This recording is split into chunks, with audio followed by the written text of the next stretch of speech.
Chapter 3963. They soon arrived at the private airport. Baldwin's private plane was ready to take off in half an hour. Natasha was very efficient. Everything was arranged properly. Lin Gu held Baldwin down and boarded the plane. Su Yun, on the other hand, stopped everyone from leaving the plane except for the pilot. There was no need for any services.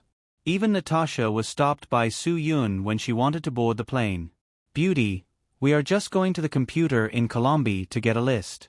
We don't need to trouble you." Su Yun stopped Natasha and said, "Do what you need to do." Natasha was stunned. "You're even rejecting me? That's not a smart decision." "I think I'm quite smart." Su Yun smiled. "I'm not smart to have you by my side. If I don't follow you, no one can help you with anything," Natasha said. Natasha said, "Boss, everything was arranged by me. It's not wise for you to take him away and leave me here." Su Yun frowned. He thought about it carefully. Natasha's words seemed to make sense. Although leaving Natasha here could completely isolate Baldwin and make him realize that he no longer had any protection around him, many things might become troublesome. If he wanted other things to be simple and easy, and if someone could take care of everything properly, he had to keep Natasha. She was the only woman who could take care of everything in an orderly manner. Without Natasha, they would not have been able to fly away successfully today. Thinking of this, Su Yun made a decision. He nodded and smiled at Natasha. "Then come on up. It seems that we still need you very much." "Of course you need me very much. I can bring you too much convenience." Natasha smiled. "If you want, I can do a lot of fun things with you." Su Yun shook his head and pretended to be puzzled. "What are fun things? We are all adults. There are many things that I don't need to say, right?" Natasha continued to smile and wanted to stick to Su Yun. "I will let you experience an unforgettable flight. As long as you dare to do it, I will dare to make it unforgettable. I've already let you get on the plane. You don't have to do this with me." Su Yun waved his hand. Natasha was trying to seduce him, but unfortunately, she had found the wrong target. "I'm not joking with you. I'm serious." Natasha said, "I've read about a secret technique in a Huaxia book. I can guarantee that you'll feel like you're walking on clouds." "Is that why Baldwin can't leave you?" Su Yun retorted, "He's not young anymore. Don't go overboard. Maybe one day you'll really suck him dry. If the old man really dies on your bed, it'll be troublesome." Natasha shook her head. "No, everything is under my control. The journey is still long." "Are you really not going to do anything with me?" "We Easterners have different thoughts from you Westerners. Maybe it's because we're too traditional, or maybe it's because you're too indulgent," Su Yun said. "But I don't want to enjoy the things that an old man has been enjoying." Natasha furrowed her brows. There was indeed a difference in thinking. Perhaps this was because when the Western social security system fully provided welfare for every citizen in society, everyone's independence was guaranteed. Everyone only belonged to themselves and no one else. It was not like the traditional Eastern way of thinking, where children belonged to their parents and husband and wife belonged to each other. These things did not exist in Western society. Westerners only regarded themselves as their own. This was the way of education from the bottom of their hearts. This was also why many Americans left their parents after they turned 18 or got married. After moving to another city, they might not see each other again for the rest of their lives. This kind of situation would never exist in Huaxia. In Huaxia, even if you were born in Heilongjiang's Mo County and had to work in the Spratly Islands when you grew up, you would still have to rush back home to visit your family every 3 days. If you were really busy, you would at least have to return to Mo every 2 years to celebrate the new year. Otherwise, you would be scolded for being unfilial. Different thoughts led to different behaviors. Natasha had a traditional Western way of thinking, so she did not feel that there was anything wrong with sleeping with Su Yun. However, Su Yun could not accept it. It was like a lollipop that had been licked hundreds of times by Baldwin and then stuffed into your mouth. How disgusting was that? Su Yun definitely could not accept such a thing.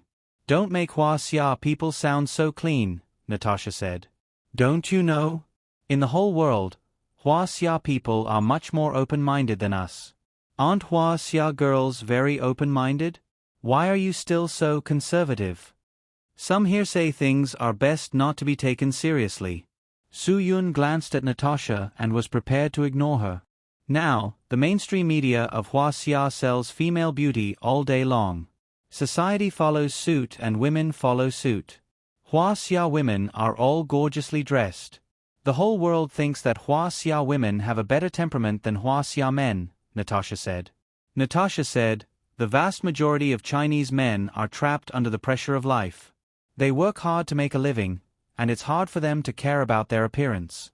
This is the sorrow of Chinese men, because they can't live a decent life. Their face can only be maintained by their wives and children.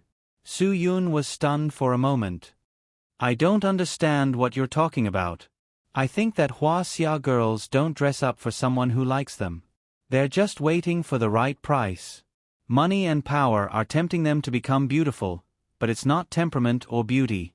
It's just a kind of social value that has been tarnished, a kind of social anomaly. Natasha seemed to be very unhappy with Su Yun's disdain for her. Su Yun frowned. He realized that Natasha was just fighting for the sake of Western girls. Because people thought that Eastern girls were conservative and Western girls were open-minded, they thought that conservative and innocent girls were better, and open-minded girls were dirtier. Everyone's thinking was different because of their different living environments.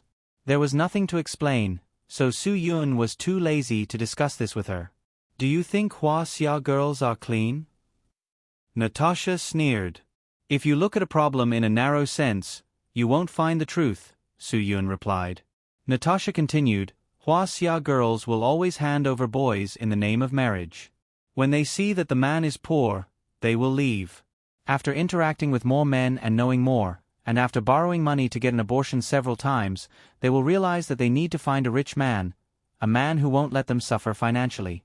However, that kind of man is basically a rich second generation. There's no lack of women around rich second generations. Then, the pure girl in your eyes will be tormented in the bed of a few rich second generations a few times. Slowly, she will pass the most beautiful puberty and realize that she's worthless. She will lower her value and think that it's enough to find a man with a car and a house, as long as he's obedient. However, in the end, none of them got what they wanted. What are you trying to say? Su Yun asked. Natasha smiled and said, I want to say that Huaxia girls don't live as freely as us Western women. This is because once a Huaxia girl is over 30, the men around her will become worse and worse. Therefore, she thinks that it's enough to find a job that doesn't drag her down. However, men at this age don't even have a stable public office. Su Yun said helplessly, there are such women, but it's the same in the American Empire. Aren't many black girls like this? There are leftover girls all over the world. Don't just talk bad about our Huaxia girls. It's you Huaxia people who said that only small men and small women are difficult to deal with. Natasha said. Su Yun shook his head. That's an old saying. Don't forget the second half of the saying, close is not inferior, far is not resentful. It means that if you're close, you'll be unpleasant to the eye. If you're far away, you'll be resentful. If you don't understand our Huaxia words, don't blindly understand. At this time, Natasha had already boarded the plane with Su Yun. It was almost time to take off, and the cabin door closed. P.S. Because I feel that I need to finish the game, there won't be any explosive updates. Let's set a new update time. 0, 0, 0, 6 o'clock, 12 o'clock. Let's update 3 times a day, and at least 2 times on weekends. Because it will take a lot of effort to prepare the new book, I hope everyone can understand. Once again, please rest assured that I won't rush to finish the game. I'll try my best to finish the game. Chapter 3964. Although Natasha had been looking for opportunities to talk to Su Yun and Lin Gu along the way, the two of them knew what her purpose was and completely ignored her. In the end, Natasha had to give up on her plan, which made her seriously doubt her own charm. In the past, she had always thought that she was a very charming woman, but after today, she realized that her charm was only a. Not all men in the world could resist her seduction. When the plane finally landed, Lin Gu, who saw everything from the window, couldn't help but sigh. It's different from what I imagined. I thought that when it comes to Colombia, everyone would think of drugs, smuggling, kidnapping, and guerrillas. What do you think Colombia looks like? Su Yun asked with a smile. It should be filled with brown skin, and the streets shouldn't be particularly wide. It should be like the scenes in some first-person shooting games. There should be gray houses on both sides of the streets, and trash that can be seen everywhere. Then there should be soldiers wearing camouflage uniforms and carrying submachine guns everywhere. However, the Colombia that Lin Gu saw now was not like that. It was a bustling modern city with all kinds of international luxury chain hotels, and then high-end restaurants and bars everywhere. I now suspect that we're back in Xinjiang.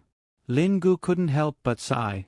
A big city in a country with a population of nearly 10 million will of course have all the elements that an international metropolis should have. Su Yun smiled slightly. The traffic here extends in all directions, and the highway and bus systems are very good. The busy streets and alleys are full of people coming and going. The colonial buildings are chic and stylish, and the high-rise buildings are very modern. Lin Gu nodded. All of this is indeed something I didn't expect before. There are all kinds of people here, from street vendors to white-collar workers who pay attention to the quality of life. Not all Colombians are drug dealers. Su Yun smiled slightly. After they walked out of the airport, the car that Natasha had arranged came to pick them up. What made Lin Gu even more incredulous was that the traffic jam in this city was quite serious. It had the style of Beijing, Shanghai, and Guangzhou. The traffic system was even similar to Beijing's traffic system. Every day from 6 to 10 in the morning and from 3 to 8 in the afternoon, only cars with even-numbered or odd-numbered license plates were allowed to pass. The odd-numbered and even-numbered cars took turns every day, because all the license plates they saw on the road at this time were all even-numbered. Baldwin sat in the car without saying a word. He had never returned to his hometown in such a mood. This place could be said to be his territory, but now he felt like a stranger. How congested! Su Yun looked out of the window and said to Baldwin, "Actually, if you think about it carefully, if it weren't for you drug traffickers, the economy here wouldn't have developed so rapidly. You guys are really 70% of the scourge here and 30% of the credit." Baldwin only nodded his head slightly. He felt that their contribution should even take up 40% of the credit. Lin Gu looked at the unimpeded bus and complained, "If I knew this would happen, I would have taken the bus." The bus system in Colombia was very efficient, and it could be maintained unimpeded during rush hours. The secret was that the buses had special bus lanes, just like many cities in Huaxia had such special bus lanes. In the middle of the road, only the buses could pass, and private cars couldn't pass. Of course, there would be no traffic jam. So from one end of the city to the other, taking the bus was often the fastest way. Moreover, the country's motorcycle system was absolutely unique in the world. It was completely tailored to the national conditions of the country. At the beginning of the 21st century, the motorcycle murders, robberies, and terrorist attacks in Colombia could be said to be almost out of control. At this time, the government was desperate, and immediately stipulated that all motorcyclists were not allowed to wear helmets on the road. Then, the crime rate quickly dropped, but the safety of riding became a big problem. After all, motorcycles were made of iron. Once something happened, it would be the person's head that would fall. But in the end, there were smart people who came up with a very good way for this country to have the best of both worlds. The helmets worn by motorcyclists must be marked with the same license plate number as the motorcycle they rode. When going out at night, they had to wear a reflective vest. Similarly, the vest must have the same license plate number. That was why Lin Gu saw a lot of motorcyclists wearing helmets with license plates printed on them. At first, he thought it was funny. Later, he understood after listening to Su Yun's explanation. He couldn't help but feel that this was a way to have the best of both worlds. Of course, this country was still full of insecurity and a sense of crisis because along the way, Su Yun and Lin Gu encountered many times that the police randomly searched passing vehicles to check whether the vehicles were hiding bombs. Fortunately, they didn't search their car. Otherwise, they were really worried that Baldwin would talk nonsense. This was probably the first time that Baldwin was so eager for the police to search his car. Unfortunately, the police didn't give him face and ignored his car even once. This was actually not difficult to understand. The car that picked up Baldwin was a top-grade luxury custom-made Rolls-Royce. No one would use this kind of car to hide bombs. That kind of car was generally more ordinary. It would be a pity if such a good high-end custom-made luxury car exploded. I haven't eaten for so long. I'm a little hungry. Lin Gu suddenly saw a person pushing a food cart on the street. Then, he looked at Baldwin and said, "Mr. Baldwin, this is Columbo after all. As the host, aren't you going to do your part as a host?" "Yes." Baldwin nodded. In fact, he was hungry too. Lin Gu clapped his hands. "Then let the driver take us directly to a place where we can eat authentic Colombo cuisine." Natasha immediately signaled the driver to do as Lin Gu said. In fact, the food style of Colombo was basically similar to European recipes. But it did have some local characteristics. They quickly found a place to eat. Although Baldwin didn't have an appetite, he still asked Natasha to prepare more food. Potato was the main source of starch for South Americans. It was tasteless, and the fiber was very thick. Sometimes it was bitter, so they liked to eat sausages. There were all kinds of meat. Sometimes, they would mix beef and pork. Some of them were even blood sausages made with rice and pig blood. These two things were often used to fill the stomach before meals. Then there were soy and corn cakes as the staple food. There were also sausages, barbecue, and a banana. Yes, bananas were the staple food. Of course, there was also fried fish. Avocados, which were expensive in Huaxia, were quite common here. There was also a lot of barbecue. There were all kinds of roast beef, roast pork, roast donkey meat, and roast pangolin meat. "What is this?" Lin Gu was stunned when he ate the pangolin meat. "Pangolin," Natasha told him. Lin Gu grinned and said to Su Yun, "Brother, if we take a picture and post it on WeChat or Weibo, we'll probably be investigated by the Commission for Discipline Inspection when we get back." At this time, a bowl of unknown fish and local soy soup was served. Lin Gu was about to fill a bowl for Su Yun, but Su Yun refused. It was better not to eat such strange things. What if he had diarrhea? Of course, there were a lot of traditional food for this meal. There were very popular hamburgers, steaks, pizza, risotto, baked beef with cheese, and a series of other dishes. Because it was a country near the sea, there was naturally a lot of seafood. There were all kinds of lobsters, crabs, octopuses, squid. Everything was available. In any case, Lin Gu was very satisfied in the end. He even praised Baldwin for being a good host. Baldwin replied, "It's a pleasure to have friends from afar." "Oh, you're so cultured." "I don't know how to respond." Lin Gu laughed. "Then you should eat well too. Eat well and drink well so that you can go on your way." These words had two meanings in Huaxia, but Baldwin didn't know that. He didn't understand at all that Lin Gu was mocking him for showing off his knowledge of Huaxia culture. Chapter 3965. After they finished their meal, the sky suddenly turned gloomy. Soon, it started drizzling. It was drizzling because the rain was very light. It was not even a drizzle. Even so, standing outside for a long time would still make one's body damp. Perhaps it was because of the geographical climate, but the sky in this city was gloomy all year round. The frequent rainfall and the pine trees in the nearby mountains gave people the illusion that there was no sunlight. To put it bluntly, if one lived in the city for a while, one would think that London was a sunny city when they went to London. This was not an exaggeration at all. The altitude of nearly 3,000 meters caused the temperature in the city to hover around 15 degrees all year round. The coldness was never lower than 10 degrees, and the heat was never higher than 20 degrees. People who lived in the city all year round might have gotten used to the city's nearly 200 rainy days every year. Now, on a good day like this, there would suddenly be this kind of wet and uncomfortable drizzle. This month was already not bad. If it was May or October, the rain would almost never stop for 2 or 3 months. Therefore, this city always gave people a gloomy feeling, which made Su Yun and Lin Gu uncomfortable. People who lived in dry cities in the north should avoid this kind of place as much as possible. It would definitely not leave a good mood. The wet and gloomy weather was very likely to drive people who were not used to it crazy. The weather in this place is really annoying, Lin Gu said. If I stayed here all year round, I might go crazy. It is indeed difficult for people with poor adaptability to adapt. Many people who come here to play need a yellow fever vaccine, Su Yun said. Baldwin and Natasha were stunned for a moment. They were surprised by Su Yun's understanding of Columbine. You know about this? Su Yun glanced at the two of them. Actually, you know very well that people with poor adaptability are prone to allergies and infections if they come here.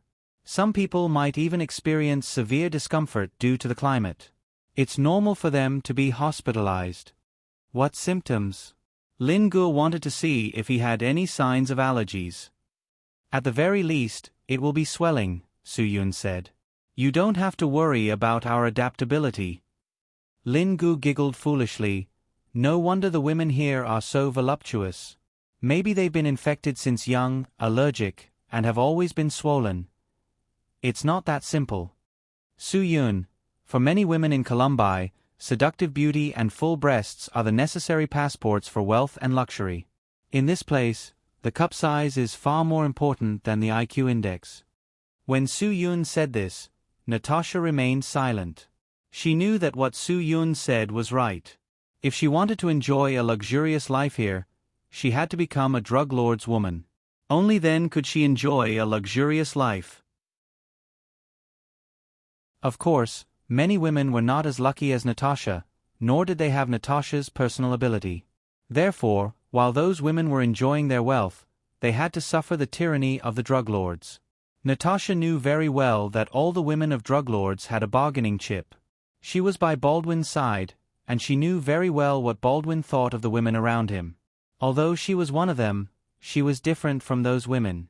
Natasha knew that if she wanted Baldwin to keep her fresh, she had to change his taste every now and then. No girl who caught Baldwin's eye could escape. The best way was to use expensive gifts as a stepping stone, such as Rolexes, Bulgari, all kinds of expensive watches and jewelry, followed by luxurious cars and high-end apartments. Very few women in the world could resist this kind of attack, unless the woman also had everything and didn't care at all. Baldwin had used this method to get so many girls that Natasha couldn't even count them all. Every girl had a bargaining chip, and Natasha was very clear about this. It was just that some people had high bargaining chips, and some people had low bargaining chips. Some people could be settled with a Cartier watch, and some people needed a Ferrari. But for Baldwin, there was no problem that he couldn't solve. Natasha knew very well that none of them were insurmountable. If you don't believe me, you can ask Mr. Baldwin, Su Yun said with a faint smile.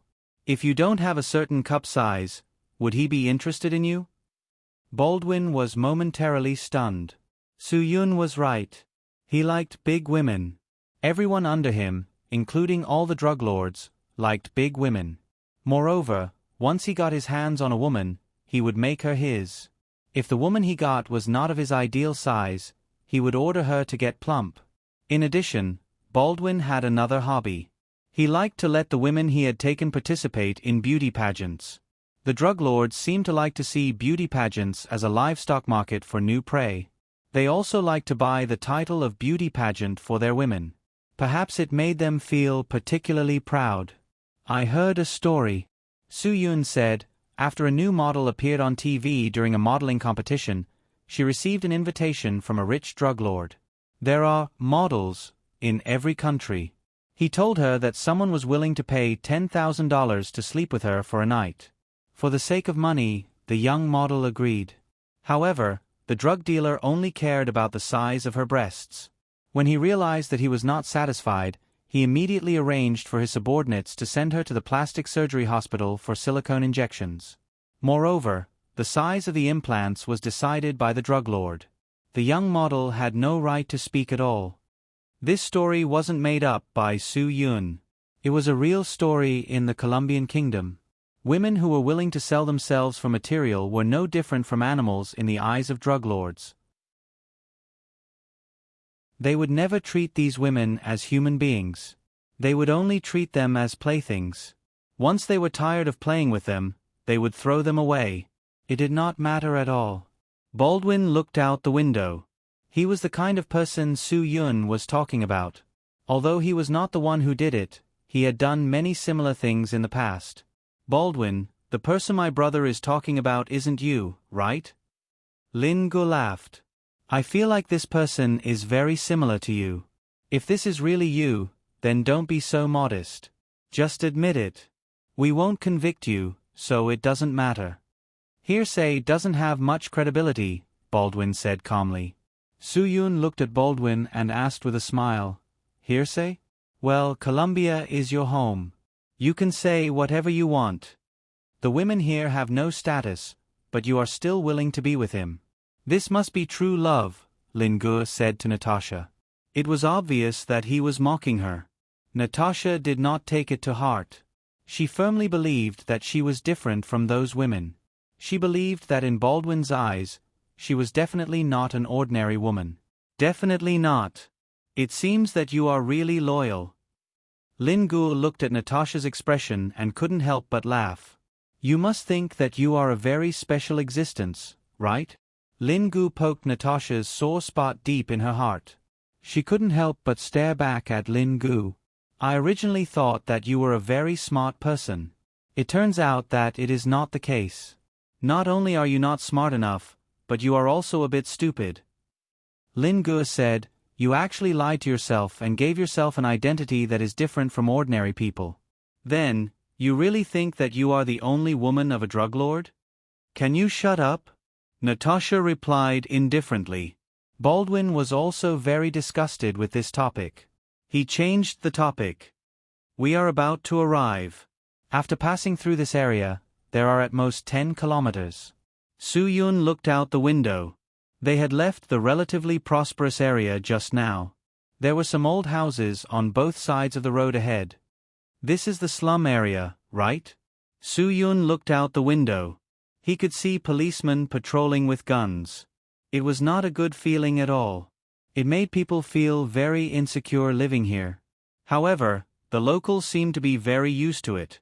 They did not feel nervous about the police at all.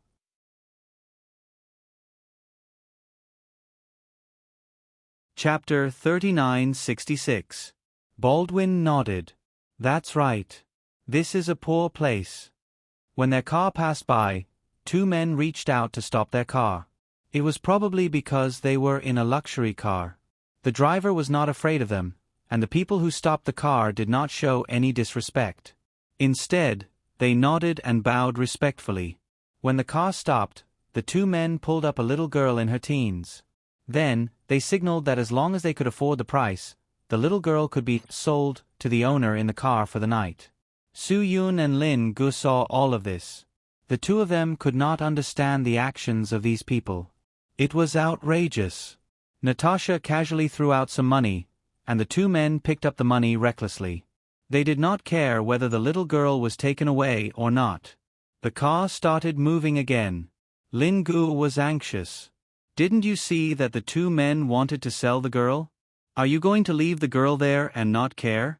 When people come later, they will sell the girl again. Care? How? Natasha's voice was without any hope. Do you think you can save the girl by taking her away? Those 2 men are her father and brother. If we take her away, they will find a way to get her back. Moreover, they will do it openly. Do you think you are God? You are the savior of the world? Lin Gu was stunned. There are many things that we cannot change. Su Yun patted Lin Ji's shoulder, indicating that he should stop thinking about those outrageous things. This was indeed something that they could not change. It required the continuous progress of human society to change. Those ignorant things, those ugly things, those disgusting things, those ignorant things, those ugly things, those disgusting things, they would only disappear when human civilization continued to progress. These things that had yet to disappear were not things that they could solve or change. But, just like this. Lin Gu unwillingly raised his fist and smashed it on the car window. This is the loss of humanity, the loss of morality. Su Yun, but we cannot change all of this. We still have a long way to go. Human civilization still has a long way to go. Lin Gu lowered his head and fell silent for a moment. Man's nature is good at birth. I really should let them see more of this. You're right, Su Yun said, but human nature is a kind of nature that is formed under a certain social system and certain historical conditions. It doesn't always stop at the point of human nature is good at birth, but it is influenced by the social environment. Therefore, human nature is the human nature that fundamentally determines and explains human behavior. But once a person loses his humanity, what is the difference between him and a zombie? Can he still be considered a human? Lin Gu said, we should have killed those two inhumane bastards just now. Su Yun nodded. Indeed, they are no different from zombies. They lost their humanity because they are poor. But this Mr. Baldwin in our car lost his humanity because he is rich. People can lose their humanity under any circumstances. Lin Gu was startled and looked at Baldwin. Baldwin was slightly nervous. He was worried that Lin Gu would impulsively attack him again because Su Yun had planned him to lose his humanity. In the materialistic modern world, people fight for power and wealth. Material things become a symbol of status, Su Yun said. People who are lazy and hate work will lose their humanity if they lack material things. This is because compared to the rich, those with high social status, prominent status, and luxurious lives, they will be mentally ill and unbalanced. They will harbor resentment and even think that everything is caused by society.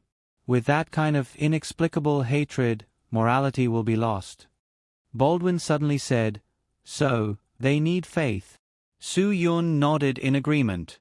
Why does the American Empire especially like the poor to have faith? Why do they like to have priests send spiritual comfort to the poor and nuns to distribute food to the poor? Because everyone yearns for a spiritual life that belongs to them. Creating faith was one of the means. In a materialistic society, money and power were supreme. Material enjoyment was almost the only choice and pursuit for people. After all, only a few people could realize this. Most people couldn't find their own spiritual home and couldn't face reality, so they lost their spiritual faith and pursuit of life.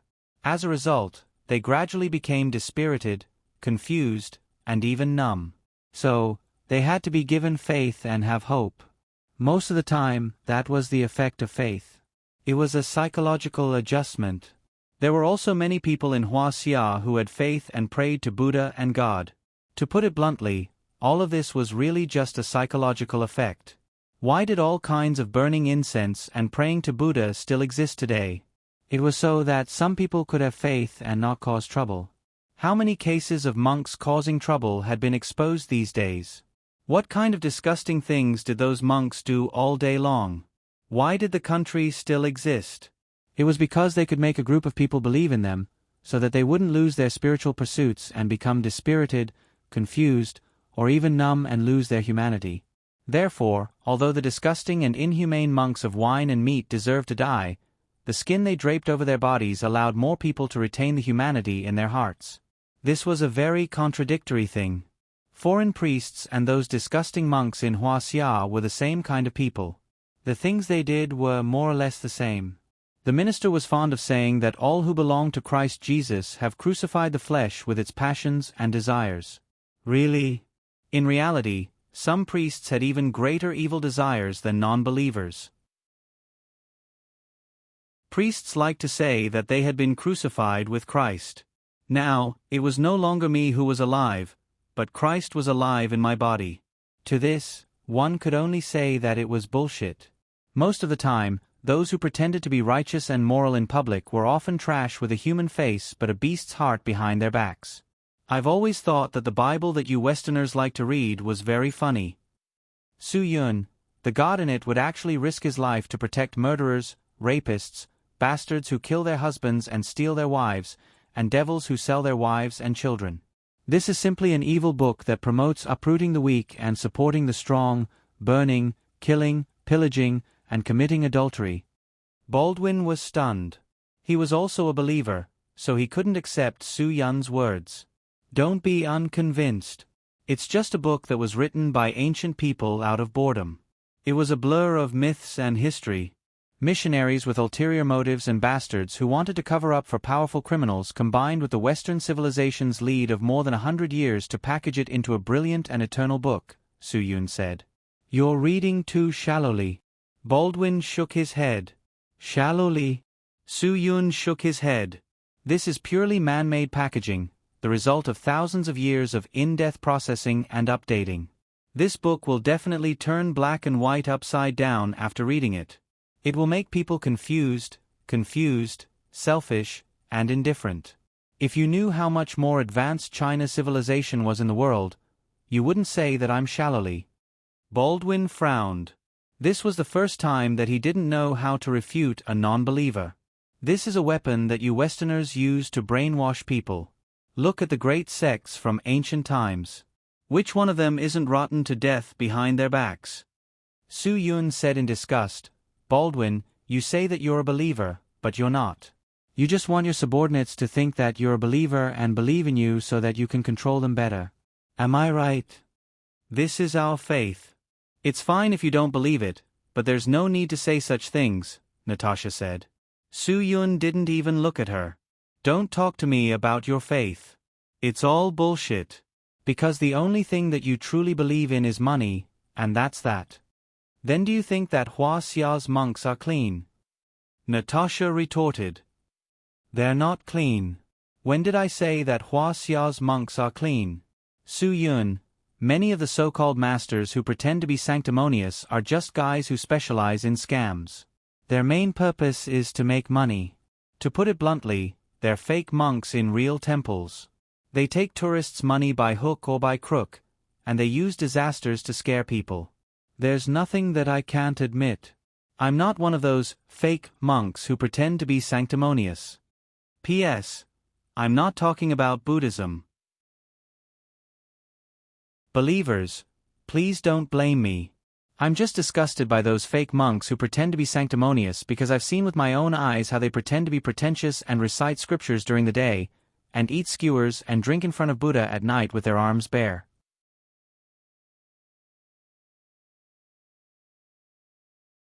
Chapter 3967. Since your monks are not clean, then what right do you have to talk about priests and our Bible? Natasha said. She was not a believer, but she wanted to defend her boss's faith. The ones who are unclean are the fake monks, not the real monks. The real monks are not those bastards who live like princes and wear bright clothes. Su Yun said, real monks and the Dharma protectors who live in the temple strictly abide by the Buddhist precepts, such as eating only in the middle of the day and not eating after noon. They even beg for food on the way, planting an immeasurable and boundless seed for all living beings. Natasha said disdainfully, there are so many monks in Hua Xia. Who can distinguish between real and fake? It's very simple. People who don't eat after noon will never get fat. Real monks are not fat, even if they are slightly fat. Su Yun said, furthermore, a true monk would not take any form of transportation while traveling. A true monk would practice the Buddhist Dharma in everything he does. Even the construction of temples and roads would be done by his own hands. Natasha was stunned. But in your most famous monk's mountain, the one who cleans the courtyard is not a monk, but a cleaner who is hired, right? And the so-called Holy Land of Wulin even hired security guards to guard the courtyard. Wait, I don't deny what you said, but refer to the difference between real and fake monks I mentioned before. The abbot is as fat as a F***king pig head. Do you think he follows the Buddhist precepts and doesn't eat after noon? Not to mention not eating after noon, his fat head is like a big pig head. He has a beer belly that can hold at least 2 cases of beer. Then there are no real monks in Hua Xia. Natasha said. She had been to Hua Xia and seen the most famous monk's temple in Hua Xia. It was said that all the martial arts in the world came from there.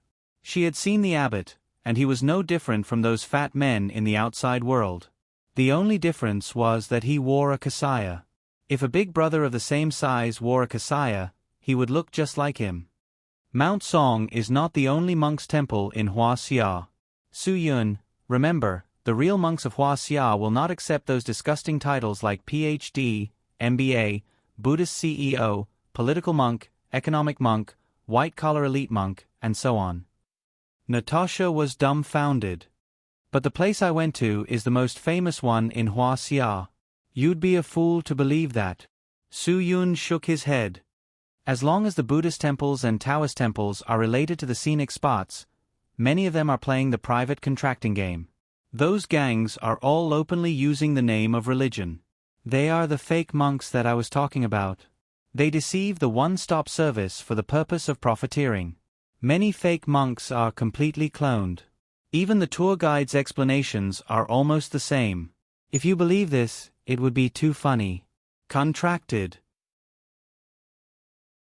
From tour guides to handymen and even Taoist priests, the senior monks are all uniformly trained and packaged. They have set up a chain of traps, inviting you to burn incense in the urn. One incense stick can cost thousands or tens of thousands. Su Yun, but these people have nothing to do with the real monks. Nowadays, profiteering from the piety and faith of others is already a business. Then some of the pastors now are also fake pastors. They are not real pastors at all. Natasha was also twisting words. Su Yun couldn't help but laugh. Our real monks have been promoting Buddhism since ancient times and are wholeheartedly doing good things. Baldwin, what did you Westerners believe in the past? You more or less know the history of this thing, right? Baldwin did know a little about it, but he didn't know much about it. What did you do when you were preaching in the past? Those who didn't accept Christianity were almost always in danger of being slaughtered. After arriving at a place, if you don't receive them well, you will be slaughtered. What is this called? Whether it is the Americas, South Asia, the Middle East, Africa, or even Europe, the situation is the same. Can you imagine how many people were killed because they didn't accept this sect? Su Yun pressed. Also, you're not white, are you? Su Yun continued, back then, the slave trade was sanctioned and even encouraged by the Bible. Therefore, the believers had no qualms about selling, abusing, and even slaughtering black slaves. They felt that it was a matter of course, a normal business. I was puzzled. Did water enter the brains of those black believers? How can they believe the people who harmed them back then? It can't be as serious as you make it out to be. Baldwin didn't believe it. Su Yun shrugged. Anyway, someone said so. I didn't live in that era. Since someone passed it down, why wouldn't I believe whether it's true or false? You can believe in God but not in history.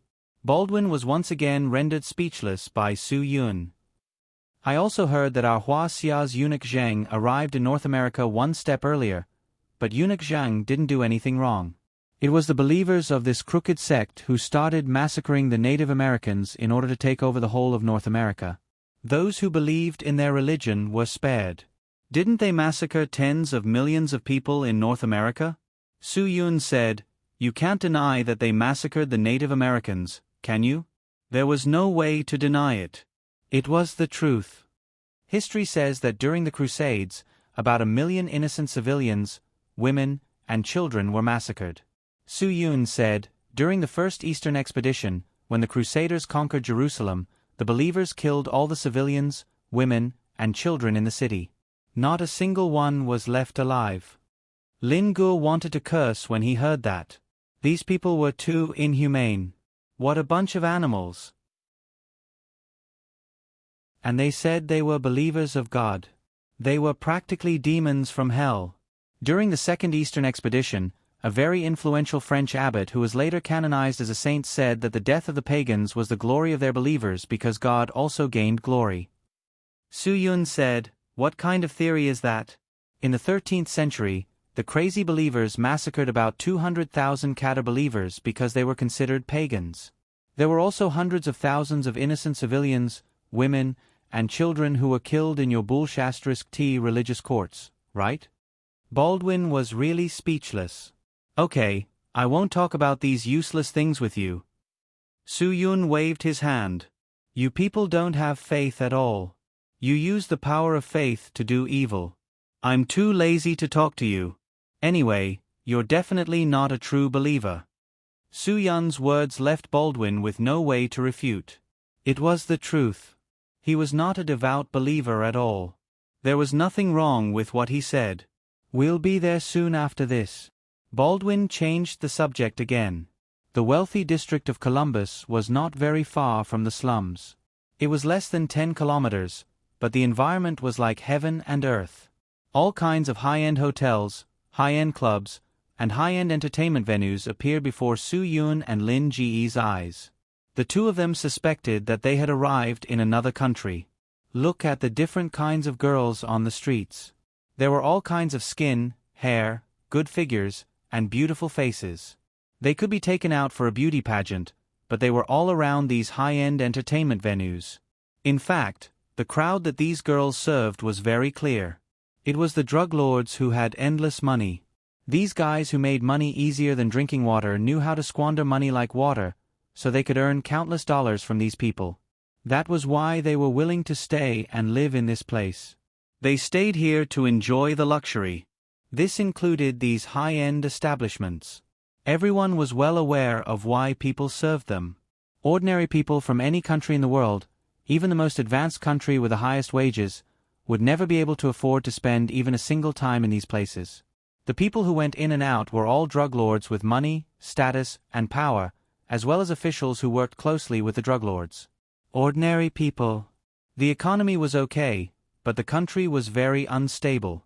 The currency was depreciating almost every day. It was unbelievable that ordinary people could come here to spend money. Looks like your daily life is pretty good, Lin Gu said unhappily. Isn't it too decadent?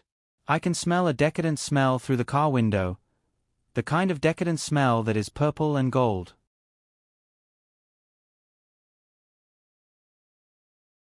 Chapter 3968. Su Yun only had one thing to say about this country. It was definitely a paradise for the rich and a trash bin for the poor. Brother, so many people have always said that the gap between the rich and the poor in Huaxia is huge. I really thought that Huaxia was the country with the biggest gap between the rich and the poor in the world. Lin Gu shook his head. No matter how big the gap between the rich and the poor in Huaxia is, it's not as big as the gap between the rich and the poor in Columbus. It's less than 10 kilometers away. It's like heaven and earth. The social structure of Columbus is the legendary gourd-shaped social structure, Su Yun said. What's a gourd-shaped social structure? Lin Gu was stunned for a moment, completely confused. Su Yun's words not only piqued Lin Ji's curiosity, but even Baldwin and Natasha couldn't help but look at him, wanting to know what kind of social structure the gourd-shaped social structure was. The gourd-shaped social structure has 3 layers, and these 3 layers are completely separated. There is no intersection between them at all, and there is no transition layer in the middle.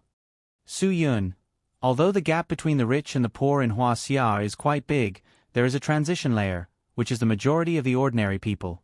But in Columbus, there is no such transition layer. Lin Gu felt that this was unrealistic. That can't be, right? There must be people who can mix from the bottom to the top. How can there be no transition layer? Of course, there must be people who can rise from the bottom to the top. But in Columbus, once someone can climb from the bottom to the top, they will immediately cut off all the connections they had with the bottom. It's a clean break, Su Yun said. Baldwin was stunned for a moment. He was born and raised in Columbus, but he never had such a deep understanding of society. Today, when Su Yun said it, he realized that it was indeed so. Simply put, if the population of Columbus was 10,000 people, there would only be 100 people in the top class. These elites of the top class were very few. Their lives were very luxurious. Among these people, there were well-educated people, and there were also big drug lords who were drug lords. Then there were the 1,900 middle-class people. One job and one house were the standard for middle-class people. They were what Huaxia called the well-off standard. Following closely behind was the poor class of 8,000 people. These people all lived in the slums. Yes, all of them. 80% of the people in the country lived in the slums. They lived their lives worrying about survival every day. They could afford to eat rice today, but they could only starve tomorrow or the day after. The difference was so great that it left one speechless. Baldwin, you live so extravagantly every day. When you see those poor people, don't you have any thoughts of "I'll help them out"? Lin Gu glanced at Baldwin. Baldwin was silent. Not at all. Not at all. Unless these people were willing to work for him and become useful people in his drug empire, he would give them a luxurious life. Here, the rich people lived like royalty. The way they lived was very grand. 3 or 4 stories were very normal. The interior was also very luxurious. Fountains and gardens were nothing special. The huge lawn and courtyard could even be used to play football. Moreover, there would definitely be many luxury cars, personal bodyguards, full-time drivers, servants at home, gardeners who mowed the lawn, his own handyman, and his own personal chef. In short, he would have everything he could possibly need. Many years ago, the place Baldwin lived in was just a desolate wasteland. However, because of drugs, people like him who had no conscience rose to prominence. Then, these people took a liking to this place and began to build villas there. Then, many people who wanted to make money from them came to build hotels and entertainment venues. In just a few years, this place became a gathering place for the rich in Columbus. There is no communication at all between them. Although he also grew up in the poor class, he will not look back. Su Yun said, "This country is like this. Then the middle class here must be doing well. Nearly 20% of the country's middle class are middle class." Lin Gu said, "These people can let the country develop on the right track." Su Yun shook his head. "The middle class in Columbus is different from us in Huaxia. The middle class in Huaxia is at least at the level of a small boss. But here, as long as there is a job that can earn money, you are considered middle class. Maybe the middle class does not even have a complete set of home appliances. If there is a television, you are considered middle class. Even if there is a television." Lin Ji's jaw almost dropped in surprise. "Are the 80% of people poor who can't even afford to eat?" "Yes." After Su Yun finished speaking, he looked at Baldwin and said, "Mr. Baldwin, you should know more about the lives of the poor in your country than I do, right? What I said is all hearsay. Perhaps it is a little exaggerated, but it is undeniable that the poor really do not have food to eat." Baldwin did not deny it. He nodded and said, "Yes, the poor are indeed like this. They can only rely on going to some markets to pick up rotten vegetables for 3 meals a day to maintain their livelihood." Lin Gu was speechless. "You saw those tattered shacks on the street just now. Not to mention televisions, there is not even a light," Baldwin said. "After every storm, there will be people in tattered clothes bringing their children around the streets to pick up rotten branches that were blown off by the storm. They can take them home to make a fire to boil water and cook rotten vegetables for their children to eat." "Good, really good. Your country is so deformed that I am speechless." Lin Gu shook his head in amazement. "It is worse than I thought. The people who caused this must be you criminals. If it were not for you, society would not be so deformed, right?" Baldwin did not think so. "What does this have to do with us? It has been like this for hundreds of years. The chaos is due to the incompetence of the management. This has nothing to do with us. If I do not do what I am doing now, I will be like those people who pick up rotten vegetables. I want to change my fate." "Is that wrong?" "You cannot change your fate by committing crimes," Su Yun said. "That is not a reason." "Then tell me, what else can I do? I am a child who grew up in the slums. From the first day I can remember, I know that if I want to make money, I have to help the gangs deal drugs. Otherwise, I can only starve."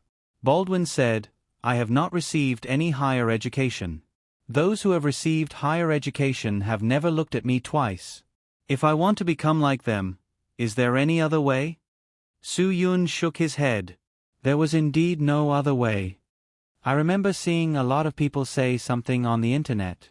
Lin Gu said, "There is a revolutionary poet who said that when society forces you into a corner, do not forget that there is still a path behind you. That is crime. Remember that it is not shameful." "Is that true?" When Baldwin heard this, he felt that it was very reasonable and nodded. Su Yun smiled. The revolutionary poet you are talking about is called Mayakovsky, but I am not sure whether he said this sentence or not. But I think that even if he said this, it would not be simple, right? Even if there is this sentence, it must have been taken out of context. I think so too. This is not reliable. This is encouraging people to commit crimes. Lin Gu said, Baldwin, although I don't know if you have heard of this sentence, you did do this. You don't deny this, right? Yes, I don't deny it. Baldwin said, I am really desperate. I want to become the person at the top of the social structure of this calabash. This is the only way. I have no other choice. Su Yun asked, Do you have to become the person at the top for your life to have meaning? Baldwin nodded. Or else. Otherwise, what is the point of living in this society? Be a poor person who does not have enough to eat? Be a poor waste waiting for death every day? No. I, Baldwin, have told myself since I was a child that whether I have the capital or not, whether I have nothing, I have to become a rich person by any means.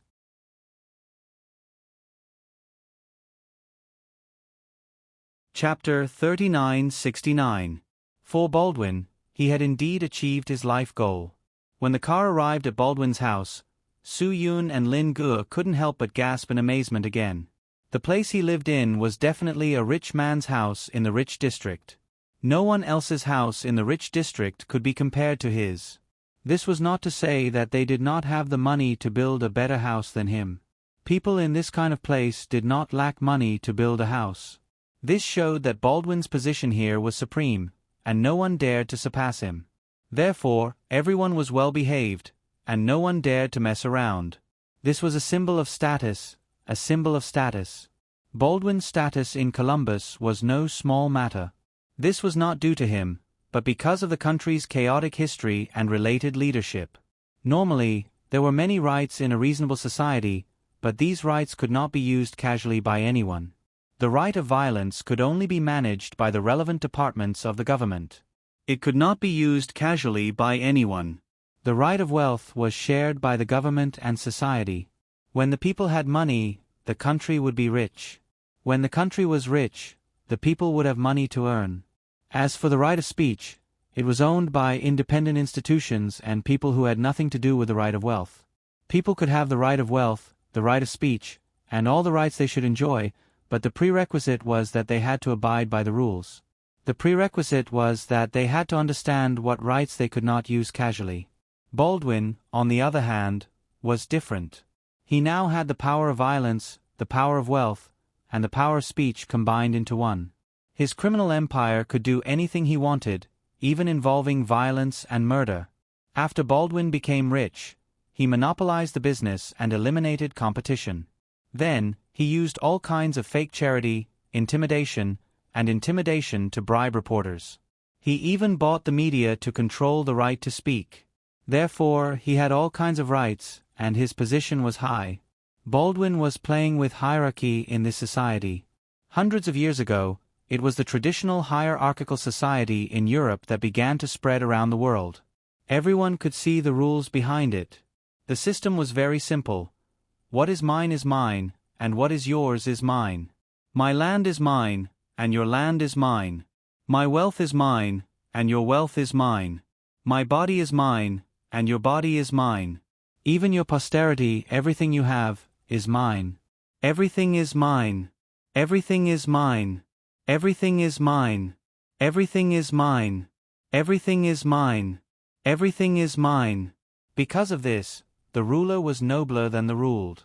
However, this old colonization method eventually failed all over the world. This was also an inevitable phenomenon. The oppressed would resist sooner or later, and the noble colonists who always wanted to occupy other people's resources would fight and kill each other for resources. It was a dog-eat-dog situation. However, behind this failure, there was a country that designed a brand new imperial model.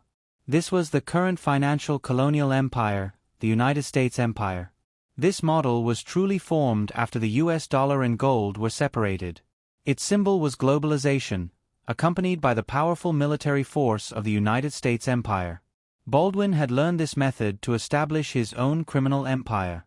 He used drug crimes to earn large amounts of US dollars, and his symbol was nationalization. At the same time, he expanded his influence with various armed mercenaries. He knew the importance of military force. Of course, there was one difference. Baldwin would occupy some land by force. This was different from the American Empire. As everyone knew, before the collapse of the Bretton Woods system, the American Empire mainly made money through exports, and Baldwin also made money through exports. He exported drugs. After World War II, the industrial systems of various countries were destroyed, and the United States was the only manufacturing power in the world at that time. Baldwin, on the other hand, quietly became stronger after the global drug trafficking crisis, and he almost became the world's biggest drug lord. This was a different approach to the same goal. There was a problem with making money through reliable trade. When the world's products were produced by only one company, others did indeed need your products, but what would others use in exchange? Trade was supposed to be mutually beneficial. When monopoly developed to the point where only you had everything and others had nothing, trade died. In the period after World War II, the world economy was in a similar situation. Therefore, in order to maintain trade, the United States had to let other countries that were destroyed by the war develop their industries. This was equivalent to giving up a part of the United States Empire's manufacturing market, allowing them to turn around and earn some money from the United States Empire. This was the purpose of the Marshall Plan. Baldwin was the same. He could not let the world's drug lords become useless, and he was the only one left. Of course, he was not worried about the lack of trade. He was worried that all the blame would be directed at him. Therefore, over the years, Baldwin had helped other places that were suitable for drug plants to grow. It was precisely because of Baldwin's secret help that the dying drug industry in some places was revived. The Asian Golden Triangle must have something to do with him. Otherwise, there would not be so many new drugs entering Huaxia from that area. Of course, the United States Empire's original plan was quickly challenged.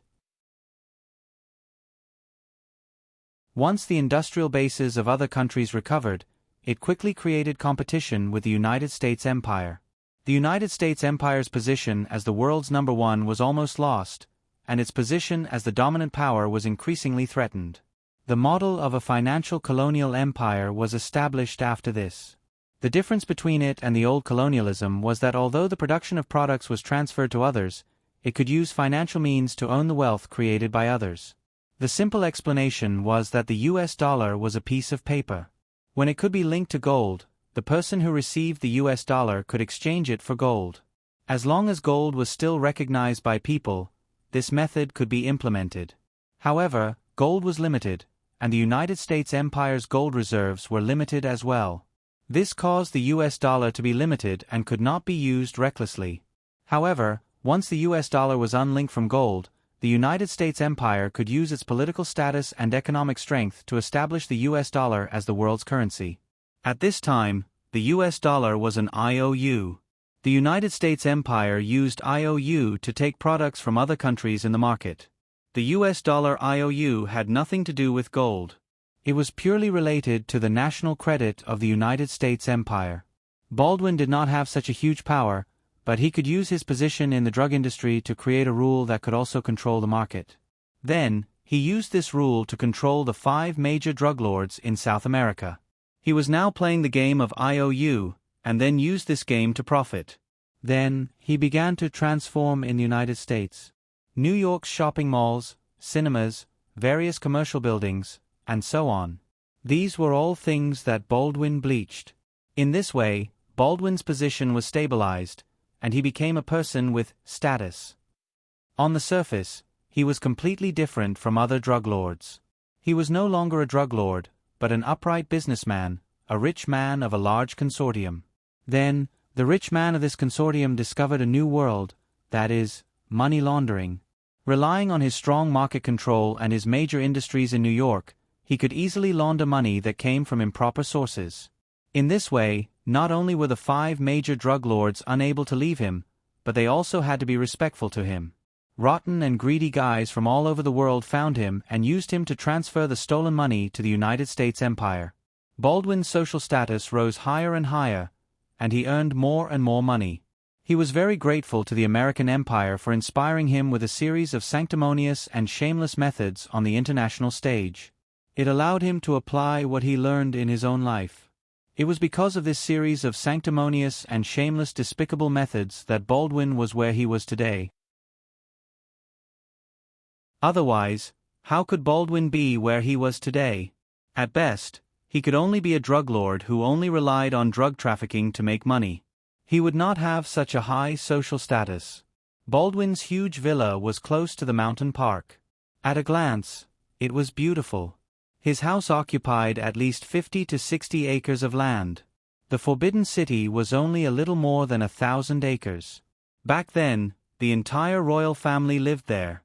Baldwin's huge villa of 50 to 60 acres was lived by him, the leader of a criminal empire.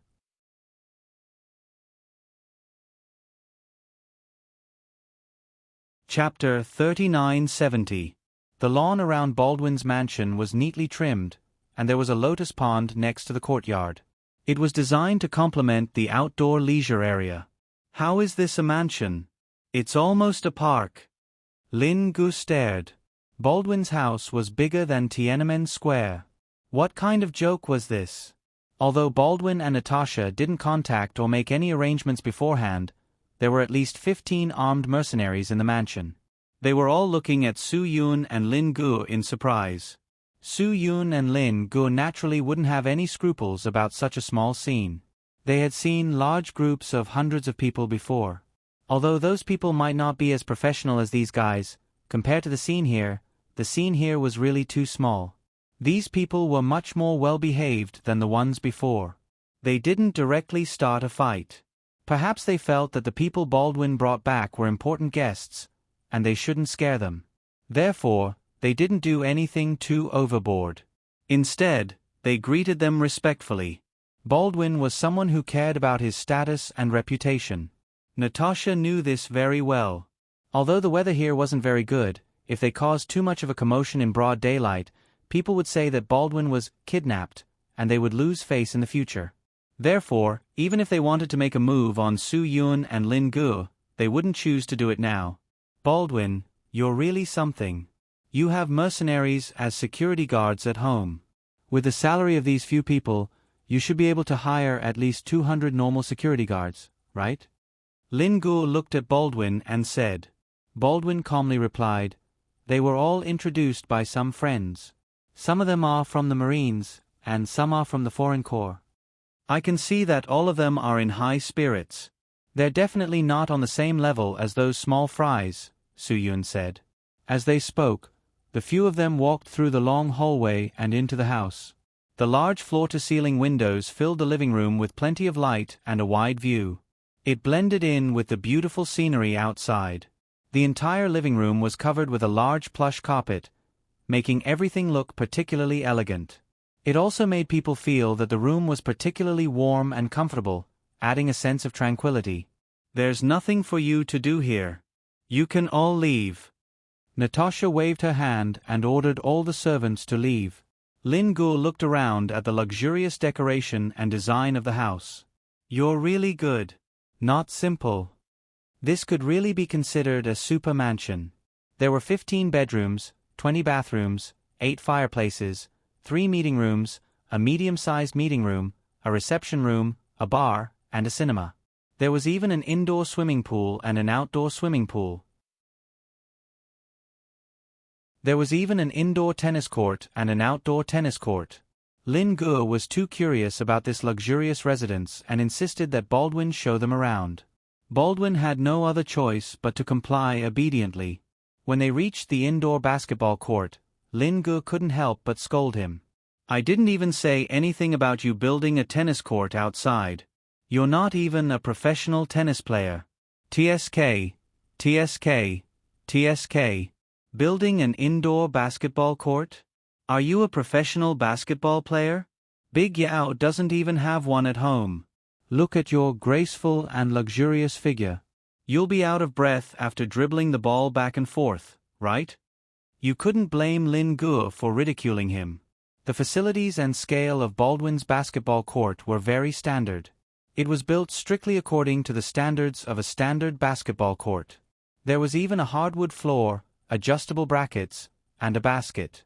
In addition, it was equipped with a competition-level high-intensity lighting system and an expensive and luxurious sound system, which could be used to create awesome sound effects.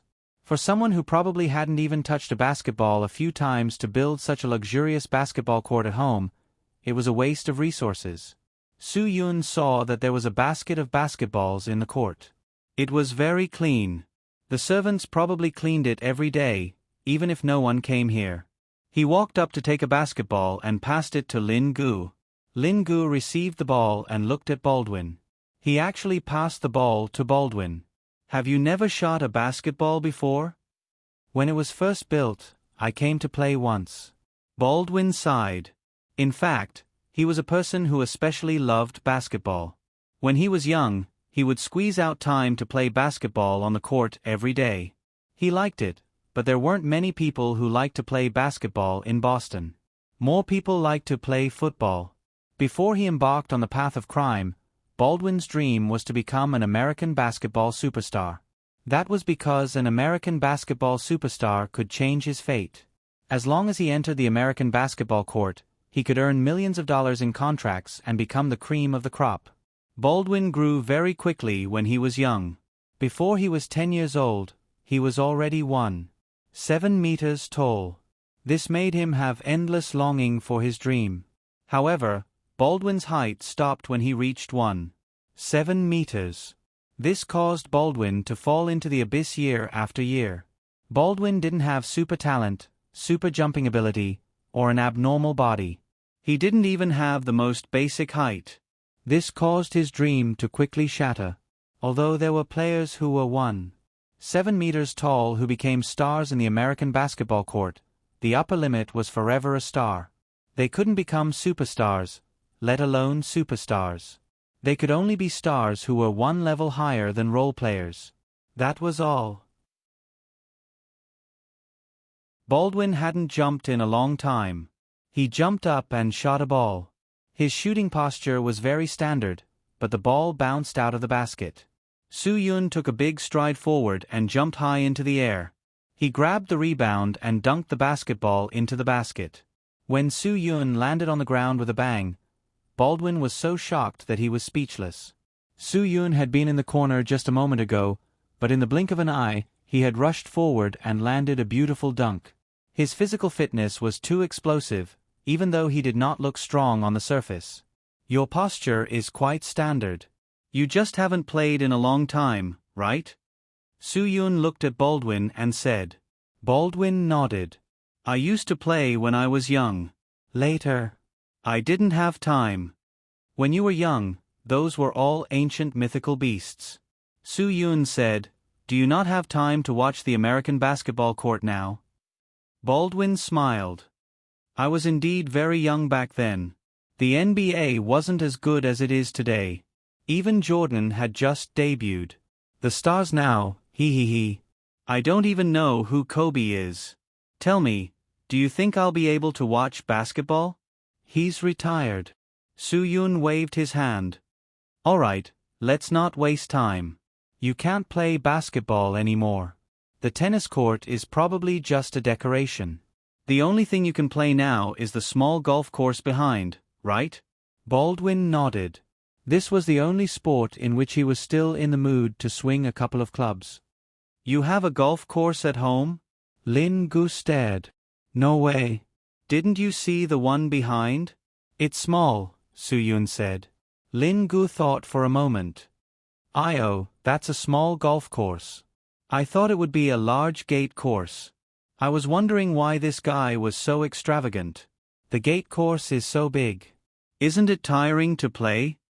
Baldwin looked at them with a puzzled expression.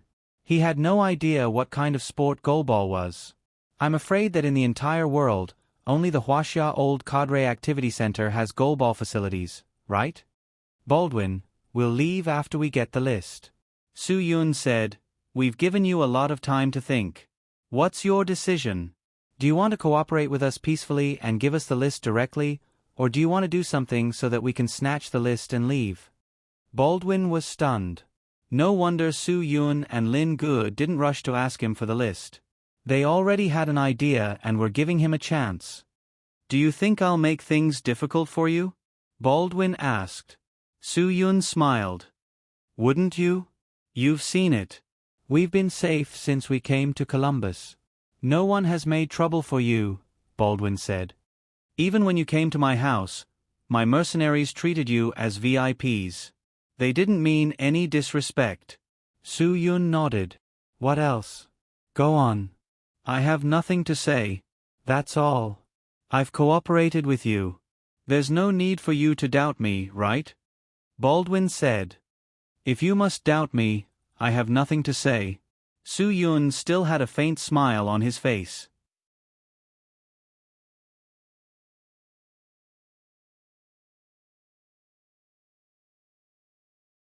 Chapter 3971.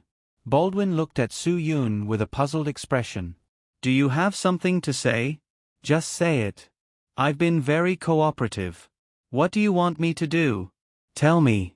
If I can do it, I'll cooperate. Baldwin, stop acting. Su Yun smiled. I'm not here to watch you act. Although your performance is very good, you've neglected something very important. Su Yun's words made Baldwin frown. It's pointless for you to be deliberately mystifying.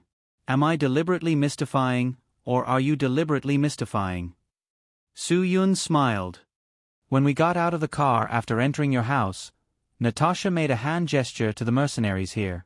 Every country has its own tactical sign language. Different armies and different mercenary organizations have different tactical sign languages. Fortunately, I know a lot of things about this. Natasha's expression had become gloomy, and she looked a little angry. Use the tactical sign language to tell them not to act rashly and to listen to the latest orders. Su Yun suddenly pointed at Natasha. Natasha denied it. I don't know what you're talking about. I don't understand what you're saying at all. How about this? Let's go to the rooftop and take a look. I'll get someone to prepare coffee.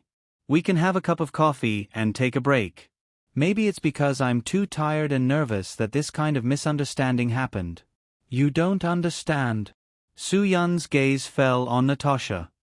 Okay, then I'll continue. Let's see when you can understand. I believe you'll understand sooner or later. Natasha and Baldwin's faces began to turn gloomy. They seemed to realize that all the best and most successful plans at the beginning had become meaningless at this moment. There are surveillance cameras everywhere in the villa. Except for the bedroom and bathroom, every corner is under surveillance. Su Yun, the billiard room, the wine cellar, the cigar room, and so on. Every corner is monitored by surveillance equipment. Such a big villa, if I don't install these things, it will be very difficult to manage. Baldwin explained, these things aren't for you. They're for all the servants here. With these things, they can do their work properly. Natasha also added, the servants who work here are all from the poor class. If there is nothing to restrain them, they will do a lot of things that people can't control. So all of this is forced. Su Yun gestured to the two of them to stop acting. That's enough. Stop talking. Do you think I'll believe what you're saying? Of course you have to believe it, Baldwin said. Otherwise, do you think these surveillance cameras are targeting you? I don't know who he usually targets, but today, he's targeting the two of us. Su Yun continued to talk to Natasha. In the billiard room, your hand made a tactical gesture to the surveillance camera behind your back. I didn't say anything wrong about that, did I? Natasha's head hurt when she heard that. Su Yun could even see that. Natasha felt that she had done a good job of hiding it. I don't know what you're talking about. I said that I don't know what a tactical gesture is. I've never been a soldier. If you are a soldier, don't judge my actions with your occupational disease, Natasha said. The tactical gesture in your eyes might just be an unintentional move. Su Yun nodded. Yes, there is indeed such a possibility. After all, Some tactical gestures can indeed be made by people unintentionally. Natasha heaved a sigh of relief. But you can't be so coincidental every time, right? Su-yun, in the cigar room, you made a gesture to surround and ambush. That can't be considered a coincidence, right? Coincidence every time? Coincidentally, it's a tactical gesture? Natasha was speechless. It turned out that Su-yun had been paying attention to her. Her every move was under Su-yun's surveillance. Su-yun smiled. Do you want me to continue? Brother, they've done so many dishonest things in secret? Lin Ji's eyes widened. Originally, he only saw the small hint that Natasha gave to the mercenaries when she got out of the car. He did not expect that this woman had been giving orders through the surveillance cameras the whole time. If he had known, Lin Gu would not have asked to wander around. You're overthinking it. It's all a misunderstanding. Baldwin made a final struggle. Oh, this is a misunderstanding, Lin Gu said. I shouldn't have let you lead us around. Brother, you already knew that they had a purpose. Why did you let them continue? Even if you didn't make this request, they would have found a way to make it. Su-yun, since they're ready, the people outside won't leave even if I stop them. It's better to let her keep doing it. The people outside will be calmer. You're overthinking it. I didn't do anything. Natasha's defense was feeble. There's no need to deny it, right? Even if you admit it, you won't lose anything. Su-yun said again, just now, when Mr. Baldwin was shooting, you used the regretful gesture as an opportunity to give a new command. Natasha was stunned. This was the sentence she was most afraid to hear. This gesture was for the sniper. You told the sniper to shoot as soon as he found a target. You also gave an indication of the location. Su-yun. The rooftop. Natasha's forehead was already covered in sweat. That's why you couldn't wait for us to go to the rooftop for coffee. Su-yun smiled. Natasha, you're very smart. You learned from Courtney. You thought that since we didn't find the sniper Courtney had arranged when we were in New York, you also arranged for a sniper. Last time, Courtney arranged for the target to be the computer with the list. You only needed to have your sniper aim at the two of us. Baldwin didn't say anything. He believed that Natasha could make such a thorough arrangement. When we got out of the car, we were moving. Baldwin was also with us. We were too close, so your sniper couldn't hit us, Su-yun said. Otherwise, they would have opened fire long ago, right? No. Natasha denied it. This is really all a misunderstanding. If there was a sniper, you would have killed him the moment you got out of the car. Why wait until now? Think about it carefully. It's not that you didn't want to kill him the moment you got out of the car. It's not that the sniper didn't want to kill him the moment you got out of the car. Mr. Baldwin had been standing between me and the sniper the entire time, Su-yun said with a smile. There was a deeper meaning behind those words. Could it be that Su-yun had noticed the sniper the moment he got out of the car? Natasha's face turned pale. Brother, are you kidding? You saw the sniper the moment you got out of the car? Lin Gu was stunned for a moment. Why didn't you tell me? I wasn't prepared at all. Weren't you afraid that he would kill me with one shot? Su-yun shook his head. There wasn't just one sniper. They had to shoot both of our heads at the same time. Otherwise, they wouldn't have acted rashly. Lin Gu was stunned. That was true. If they only killed one sniper, the other sniper's first reaction would definitely be to kill Baldwin. So, as long as Su-yun controlled himself well and didn't expose himself to the sniper wouldn't dare to shoot rashly. Even if Lin Gu was already targeted, he wouldn't be in any danger. If we went up to the rooftop and sat separately in an open space, the two snipers could easily aim at us at the same time, Su-yun said. I'm afraid that we wouldn't even be able to take a sip of coffee before getting shot in the head. You're really the most vicious woman. Lin Gu glared at Natasha. You're really evil. You want to kill both of us at the same time. You're really good, aren't you? Natasha realized that everything about her had been exposed. She stood there without saying a word. At this time, she was smart enough to not have any emergency measures or solutions.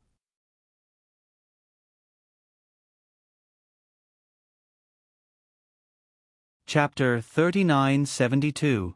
Su-yun pointed at the window and told Lin Gu, "The sniper is at 10 o'clock. If we get close to the window now, we'll be in sniper range." "Both in the same direction?" Lin Gu asked. Su-yun shook his head and said, "Of course not. The other one is in the opposite direction, but there are no windows in the other direction." From Natasha's micro-expressions, Su-yun's judgment was correct.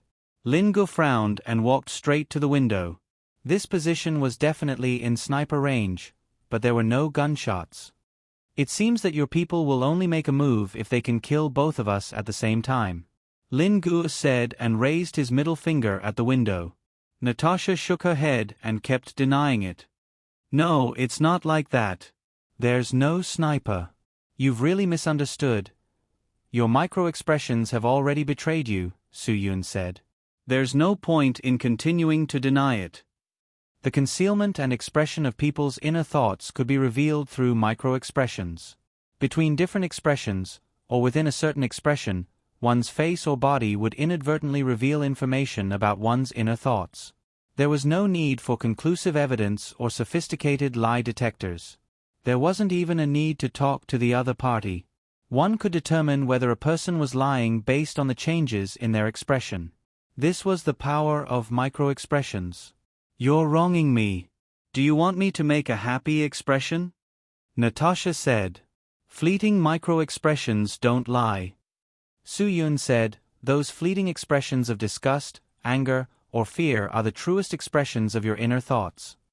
Baldwin looked at Su-yun in surprise. He really couldn't imagine what kind of person Su-yun was. Baldwin had seen a micro-expression expert before. He was a high-level CIA agent, but he had only made some progress in this field after studying it for more than 20 years. But Su-yun was only in his 20s. How could he know how to use micro-expressions? Yes, Su-yun definitely did not know how to make use of micro-expressions. He was trying to trick them. Baldwin was suddenly convinced that Su-yun was trying to trick them, so he insisted, "You've really misunderstood. There's really nothing. You don't have to threaten her with micro-expressions. You don't believe that I can capture micro-expressions, do you?" Su-yun smiled at Baldwin. He could read his thoughts from Baldwin's micro-expressions. Baldwin was dumbfounded. "It's normal for you to be suspicious. Micro-expressions aren't something that anyone can grasp." Su-yun smiled. "However, if I treat your facial expression as a medium to transmit information, I can obtain the information I want by reading your face." Baldwin and Natasha looked at Su-yun in shock. Even Lin Gu found it hard to believe. Normal expressions usually last between half a second to 5 seconds, and there's a process of beginning, end, and end. Micro-expressions, however, are different in that they last for an extremely short period of time. Perhaps only a few tenths of a second, but not more than 0.2 seconds at most. Su-yun smiled and continued, "These kinds of expressions are often associated with your true thoughts. Whether it's good intentions or bad intentions, when you try to hide or deliberately conceal certain psychological activities, your true thoughts will instead be expressed through your micro-expressions." Lin Gu was full of admiration. "Brother, when did you learn this ability? Teach me when you have time. This is too awesome." "That's just your own story," Natasha said. "I don't believe that you know this at all." "Fine, I'll give you a free lesson today." Su-yun was going to make them accept their defeat today. Many people may have the same psychological thought in their interactions. Why is it that the smile of the person they interact with is so annoying? When the salespeople in the luxury stores face customers in shabby clothes, although they also greet them with a professional smile, there's often a hint of contempt that flashes inadvertently, right? Baldwin had been poor, and Natasha had also come from the bottom of society. After they became rich, they had both experienced contempt when they entered a luxury store for the first time. Although most people ignore micro-expressions, their brains are still affected, and they change their judgment accordingly. When a person's smiling face suddenly turned into a sneer, the other party would tend to think that the smiling face was hiding an unkind intention. In layman's terms, it's a knife hidden in a smile, Su-Yun said to Natasha. Don't you remember when you hid a knife behind your smile? Natasha raised her chin slightly, and her eyebrows drooped a little. She wanted to say something, but stopped. Su-Yun didn't give her a chance to speak. He simply said, "Yes, it's your current state." Chin raised and eyebrows drooped. Only someone who wants to lie would make such an expression. Baldwin raised his hand and touched his brow. "You're overthinking it. I have no intention of doing anything bad to you. Don't worry. Mr. Baldwin, you're a wily old fox. Don't you know what people like to do the most when they're lying?" Su-Yun said, "Touch the neck, cover your face with one hand, and touch the brow bone. If you know the slightest bit about micro-expressions, you won't be able to hide your lies." Baldwin was lost for words. There are 43 muscles on a person's face, which can be combined into more than 10,000 expressions. More than 3,000 of them are emotional. Su-Yun continued, "Based on the anatomical features of the human face, it can be divided into a number of independent but interconnected motion units. By analyzing the motion characteristics of these motion units, the main areas they control, and the expressions related to them, we can derive the standard motion of facial expressions."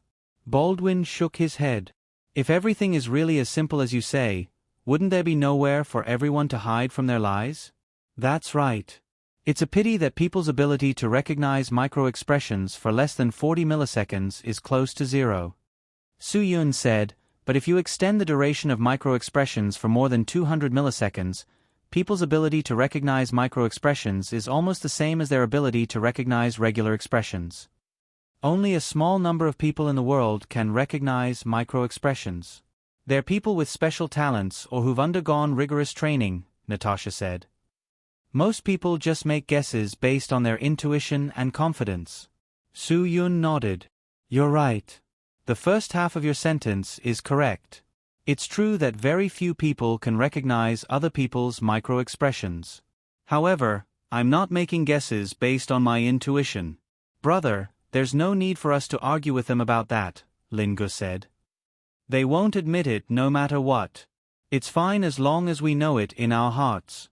Su-Yun said to Baldwin, "What are you going to do if we get the list?"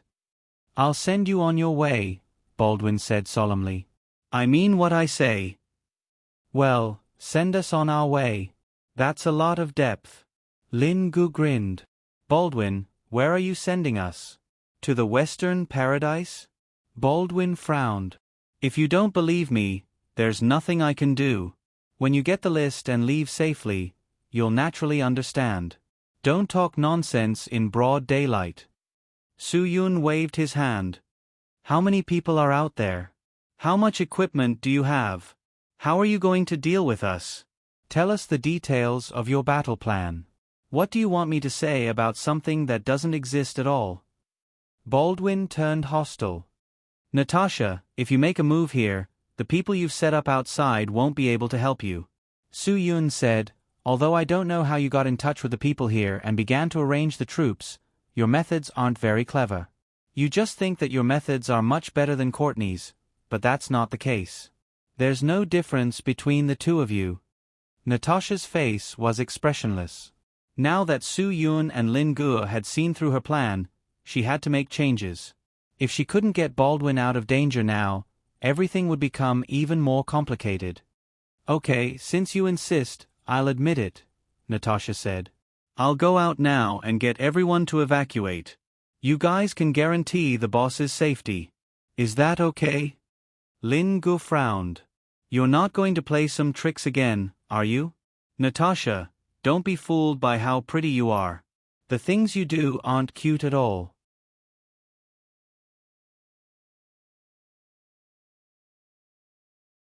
Chapter 3973. Natasha shrugged. "My boss is in your hands. What can I do if I go out? If I dared to play any tricks, I wouldn't have come here." "Because you know that you can only do whatever you want in this place." Su-Yun smiled. "Haven't you seen how powerful we are in the United States? Natasha asked back. Do you know how powerful we are in New York? Can't we do whatever we want in New York? Why do we have to come here? Soo-yoon nodded. I admit that you have a lot of power in New York, but it's not you who can do whatever you want in New York. It's Courtney. You can't do as well in New York, can you?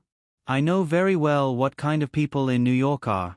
I also know that they're Courtney's men. Natasha clenched her fists. But it's different here. They're all your men. Soo-yoon said, they're all your men, both inside and outside. These mercenaries are all obedient to you. I'm not wrong about that, am I? Lin-gu added, don't deny it. I can see it too. I saw it when I got out of the car. Those mercenaries are all following you. Baldwin interrupted the two of them. Even if what you said is right, now that he's gone out alone and I'm in your hands, what are you worried about? That's true, Soo-yoon said, but I think there's a better way. Baldwin and Natasha both frowned and looked at Soo-yoon. Soo-yoon smiled at Natasha. How about this? I'll go out with you, but you'll take me to the study after we go out. I want the list. Your boss will stay here with him. If I can't get the list safely, your boss won't be able to leave safely. Natasha was defeated by Soo-yoon. Lin-gu nodded and said, that's right, that's pretty good. It's decided then. Baldwin, we've known each other for quite some time now, so we're not strangers. Come, let's play some ball and have a bullfight. When your men and my brother have settled this matter smoothly, we can go out happily. Baldwin frowned and said nothing. Natasha, who was at her wit's end, could only look at Baldwin and wait for his decision. Now, all her plans had been blocked by Soo-yoon. Baldwin, don't think too much. As long as my brother successfully gets the list, I guarantee that you won't lose a single hair, Lin-gu said. But if my brother doesn't succeed, then don't blame me for hitting your head like a ball. Baldwin remained silent. Lin-gu ignored Baldwin and bent down to pat the basketball on the ground with a smile. Brother, although I haven't played basketball before, I'll try a slam dunk. Can you teach me some tricks? Haven't you seen a slam dunk master when you were young? Sakuragi taught you everything. Soo-yoon knew what Lin-gu wanted to do, but he didn't say anything and let him do as he pleased. Lin-gu didn't say anything and rushed to the opposite basket with the basketball in his arms. Although it was against the rules, one had to admit that Lin Ge-e's jump height and distance were terrifying. He jumped high at the three-point line, and his gliding speed was no weaker than Carter's. His graceful suspension in the air was comparable to Jordan's. But at the last moment, the basketball didn't enter the basket. The basketball hit the edge of the basket hard. Not to mention ordinary people, even professional basketball players would have their basketball bounced off and their arms would be numb from the shock. But the basketball in Lin Ge-e's hands wasn't so lucky. It was forcefully crushed by Lin Ge-e's hand strength and the basketball basket. Bang! The sound of the basketball exploding was much more muffled than the sound of a balloon bursting. Lin-gu and the basketball fell to the ground, and the basket on the basketball rack also fell down. It was crushed by Lin Ge-e's slam dunk. Baldwin and Natasha looked at the basketball that was crushed by Lin-gu. Baldwin didn't dare to imagine what would happen if Lin-gu hit his head like a basketball. When the basketball exploded, only gas would be released. But if his head exploded, what would be released wouldn't be so simple. It wasn't that Baldwin hadn't seen such a creepy scene, but he never thought that it would happen to him. Baldwin, the quality of your basketball here isn't very good. Lin-gu picked up the basketball on the ground. Let me see what brand this is. Spalding. Oh, this is a 62/109. I thought it was the 61/118 used in competitions. This is a collection of the American Basketball Hall of Fame. Our Huaxia sells 1 or 2,000 yuan each, and we might not even be able to buy a real one. But here you are, preparing basket after basket. If you like it, I'll give it all to you. Baldwin wanted to change the topic as soon as possible. No, there's no need for that. I'm not a professional basketball player. Such a good basketball is too wasteful for me. Lin-gu said, I don't like to play basketball. I like to hit people's heads more. Baldwin was speechless when he heard the topic change. He didn't know how to respond. Lin Guo was satisfied when he saw Baldwin's embarrassment. Ha ha ha, I'm just joking. Don't take it seriously. Heads aren't as good as basketballs. You can only pay 1 or 2,000 yuan for a basketball, but you have to pay a lot for a head. I'm afraid there are some that you can't afford to pay. Natasha didn't forget to remind and warn Lin Guo. Lin Guo nodded. He met Natasha's gaze and replied, "Yes, there are some that I can't afford to pay. But those that I can't afford to pay are definitely not in this place. Even if I blow up this place, I won't pay for it." Natasha couldn't say anything more. She could only grit her teeth and say to Su Yun, "Okay, then come with me to get the list. Let's go. We don't like each other here. The sooner we get the things and leave, the sooner you can all breathe a sigh of relief." Su Yun said, "Why not?" Natasha glanced at Baldwin. Baldwin nodded at her. At this point, it's no longer up to him. You're still asking him for instructions. What's the point? Lin Guo said, "It's just a meaningless formality. Hurry up. Do what you need to do. Don't dilly-dally.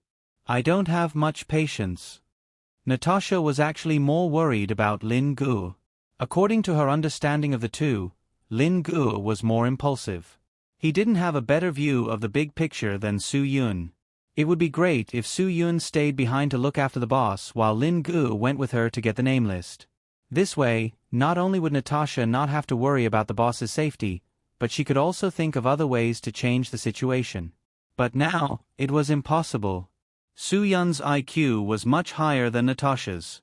He could see through all of Natasha's little tricks. At this moment, Su Yun had already walked out of the basketball stadium. Natasha had to speed up to catch up with him. With the experience of successfully cracking Baldwin's computer the first time, it was only a matter of time before Su Yun cracked the computer system again. There was nothing to worry about. With Natasha leading the way, Su Yun soon arrived at Baldwin's study. Baldwin's study was very large. The bookshelves were simply a small library. There were at least thousands of books, all kinds of encyclopedias, 5,000 years of history, the 4 great classical novels, and everything else. Are these all for decoration? Su Yun glanced at them. 90% of the books were very new. Baldwin must not have flipped through them at all. This was obvious. He was a criminal, the leader of a criminal empire. How could he have time to read? The best time to read books in life was during the school period. At that time, there was no pressure to work or make money. There was a lot of time to read books. Unfortunately, most people spent most of their youth on various kinds of games and entertainment, and did not use those great youth to read books. When one felt that one should read, one really felt a lack of knowledge. At this time, there was no time to read. Baldwin's purpose of buying these books was not for show. He really wanted to read. Unfortunately, he really didn't have so much leisure time now. Now, the huge pressure every day made it impossible for Baldwin to read quietly like before. That kind of life would never exist.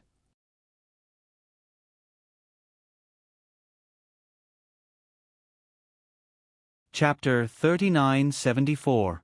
Natasha didn't have the time to chat with Su Yun. She pointed at the computer and said, "It's up to you whether you can enter the system or not. I can't help you with that." Su Yun pulled a chair over and sat in front of the computer. "Don't worry. I'm not counting on you." Su Yun still remembered the steps that Han Jin had mentioned to crack the system. Fortunately, it wasn't too long ago. If Su Yun had to go through such complicated cracking steps to enter Baldwin's computer system 10 days later, Su Yun really couldn't remember it. Natasha didn't believe that Su Yun had such a good memory. After all, there were nearly 100 steps to enter the boss computer system, and there couldn't be any mistakes in any of the steps. Although there was a pattern to it, Su Yun had only done it once under Han Jin's guidance. Natasha absolutely didn't believe that Su Yun could remember so many steps at once. However, Su Yun's familiarity with the steps shocked Natasha. He actually started without hesitation. "Don't blame me for not reminding you. One wrong step, and every step will be wrong. If the computer destroys all the contents of the hard drive because of unconventional means, then you can't blame us, Natasha said. That's all your fault. Okay, it's all my fault. It has nothing to do with you. Soo-yoon nodded. But if there's no list, your boss's life can't be kept. Ha ha ha, so you better pray for me. Don't make a mistake. Why do you want us to bear your own mistakes? Natasha glared. Because I'm shameless. Soo-yoon threw a glance at Natasha while cracking the computer. There's no reason for this kind of thing, okay? The winner takes all. Who asked me to control your boss? So whatever I say is the truth. What can you do to me? You can't, right? Since you can't, then don't talk nonsense. Natasha was really speechless. Although Soo-yoon was quite confident in the steps and patterns of cracking the system, he was still very cautious when doing things. He didn't dare to be careless at every step. Every step was carefully thought out. Natasha couldn't help but frown. If Soo-yoon really cracked it, then things would be even worse for them. No matter how she thought about it, Natasha felt that she shouldn't let Soo-yoon solve this problem so easily. Baldwin was still in Lin Ji's hands, and the basketball stadium was very safe. They only needed to avoid one window, and there was only one exit. Lin Ge would never let Baldwin escape, and no one would be able to sneak into the basketball stadium to snatch him. Therefore, it was absolutely impossible for Natasha to attack Soo-yoon so easily. Soo-yoon had no need to guard against her at all. Soo-yoon seriously cracked the computer password, and Natasha stood next to him all the time. Suddenly, Soo-yoon smelled a cigar. When he looked back, Natasha was lighting a cigar for him. When the cigar was lit, Natasha brought it to Soo-yoon's side. Soo-yoon didn't refuse. The cigar's taste was very mellow, and it was definitely not an ordinary product. This was South America, a good place to produce cigars. If Baldwin liked it, it must not be an ordinary product. You guys are the ones who enjoy it. If our officials in Huaxia were to smoke this kind of cigar, they would definitely not dare to smoke it. Soo-yoon, as long as you are reported, you will have to step down. Even if you are a leader with a good position, with the little salary you have, you can't afford to buy a box of this in a year. Natasha smiled, but now, at least half of all the high-end cigars in South America are sold in Asia every year, and 95% of the high-end cigars in Asia are sold in Huaxia. Then I can only say that there are a lot of rich people in Huaxia. Soo-yoon laughed. Natasha shook her head. The people who sell high-end luxury goods in Huaxia often say that the people who buy don't smoke, and the people who smoke don't buy. Soo-yoon frowned. Society is so big, how can there not be a few vermin? But after the 18th National Congress and the 8 regulations, our Huaxia is not as dirty as you foreigners think. Not dirty? It won't be too late to say that after you crack the password and see the list of people who laundered money in Huaxia. Natasha threw out such a sentence. These words made Soo-yoon very unhappy. Although Soo-yoon was very clear that in this list, there must be some names that made the country, the people, and the party feel bitter and hateful. Unscrupulous merchants like Chuan Shan who took advantage of loopholes might just be a small figure who didn't even make it to the top of the list. But there was no other way. Soo-yoon had to get to the bottom of it and get this list in his hands. There was no extradition treaty between the United States and Huaxia. The shameless people in power in the United States also deliberately didn't want the trash who escaped to the United States to be caught. But as long as Soo-yoon had the list, he could bring this list back to the country and hand it to the trustworthy leaders in the Anti-Corruption Bureau to deal with. Then, they could quietly conduct a comprehensive investigation on them and verify as soon as possible. Before these guys escaped out of the country, they could be controlled and taken down. This was also the reason why Soo-yoon had to get this list. Even if coming to a tiger's den like Colombia was a narrow escape, Soo-yoon and Lin Ge still insisted on getting the list.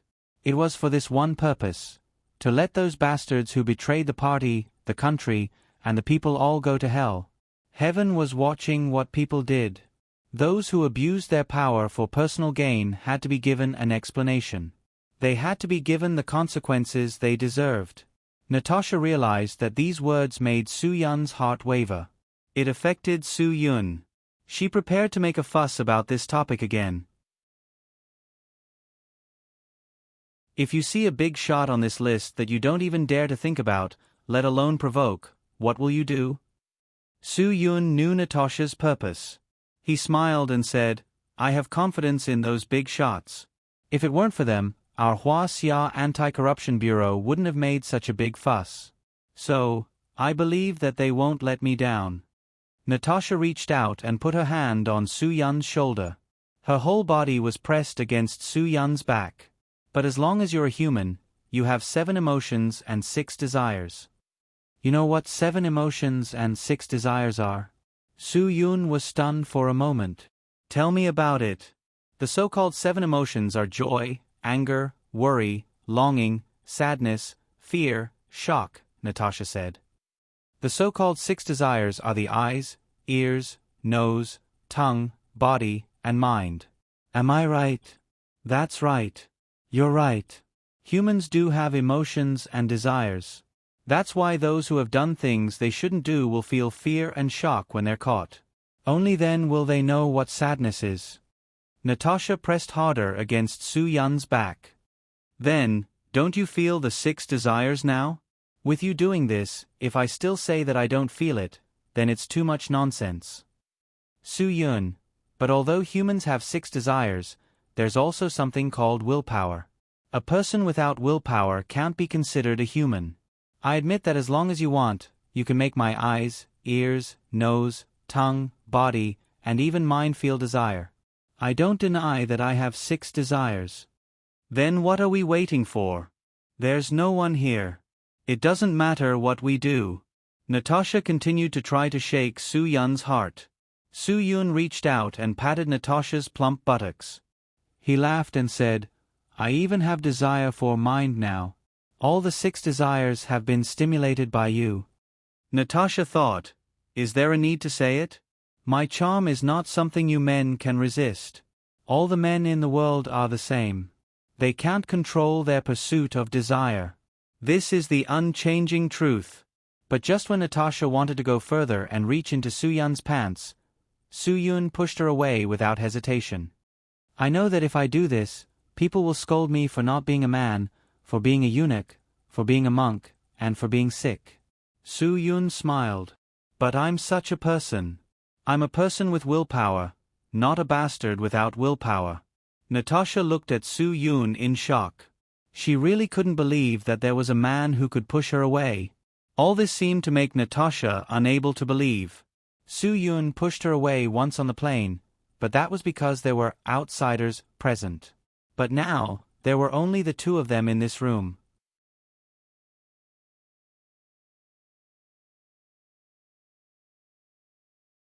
Chapter 3975. Natasha did not believe that Su Yun was the kind of person who could keep his cool. She said bluntly, there are no surveillance cameras in this study. All of Baldwin's secrets are in this study.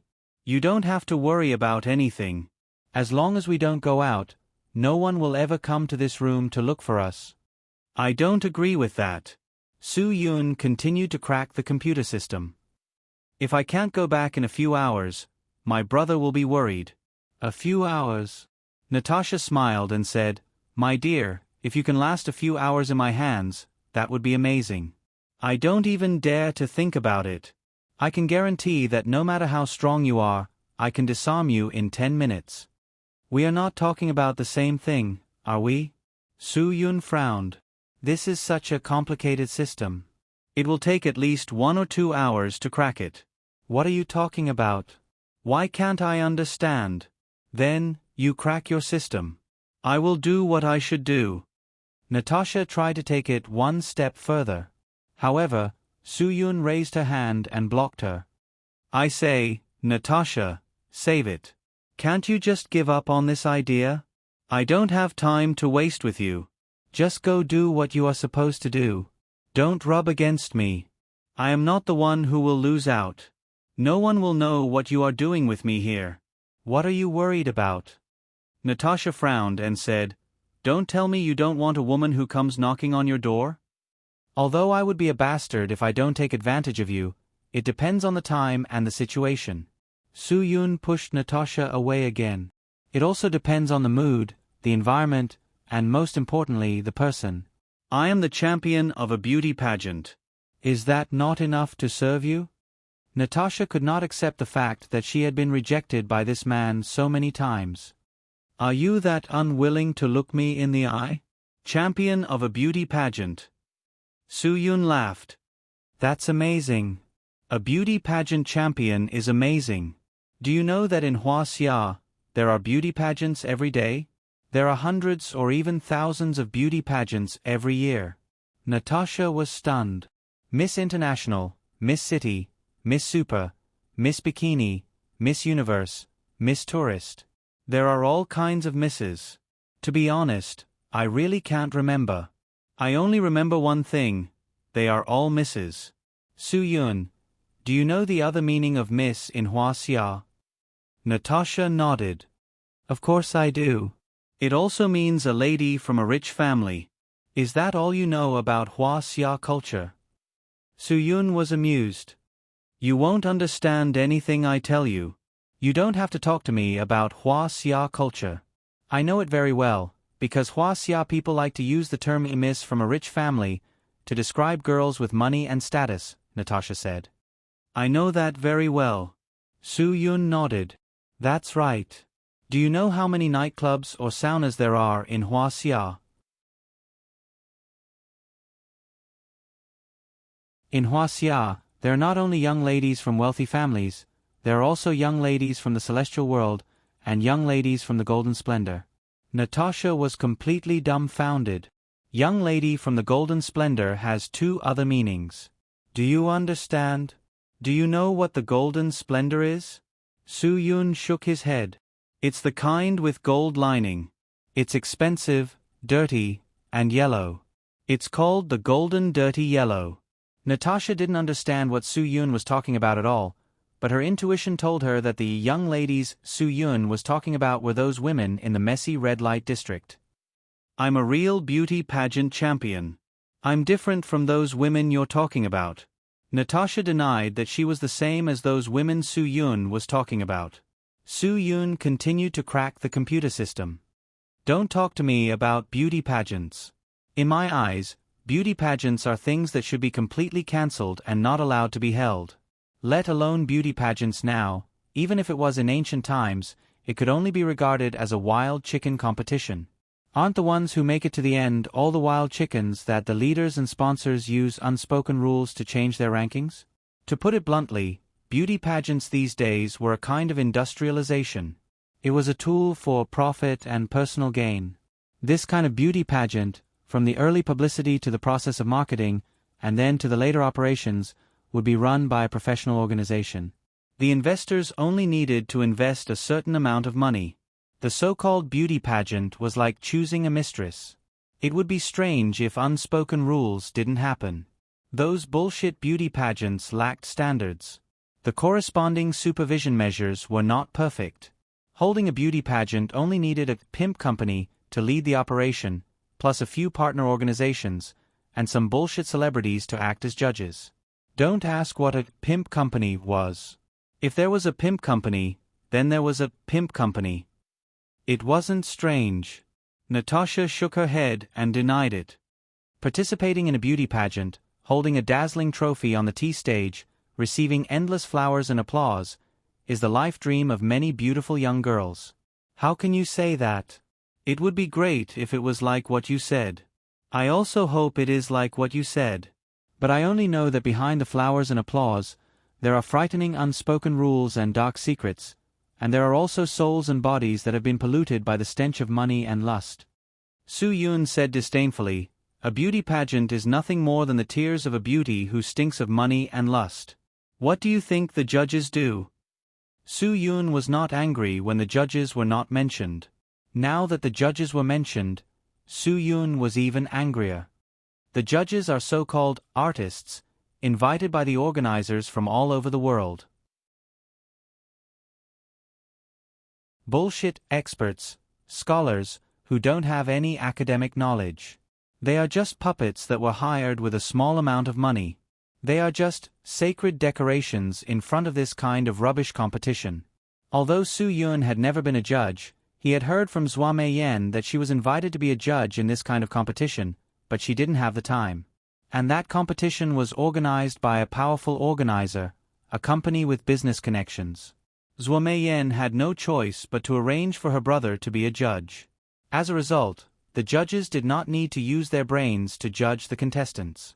Because from the preliminary round, the semi-final round, and the final round, the organizing committee of the beauty pageant had already given the judges a list of the contestants according to the amount of money they had invested in the competition. The judges only needed to pretend to mark the contestants' names on the list and hand it to the host to announce after the contestants finished their catwalks, body shows, and talent shows. It was said that after that time, Zhu Yeming came back to vomit several times because the first-place contestant was too horrible to look at. Zhua Meiyan asked him if there was anyone who would use the unspoken rules. Zhu Yeming shook his head.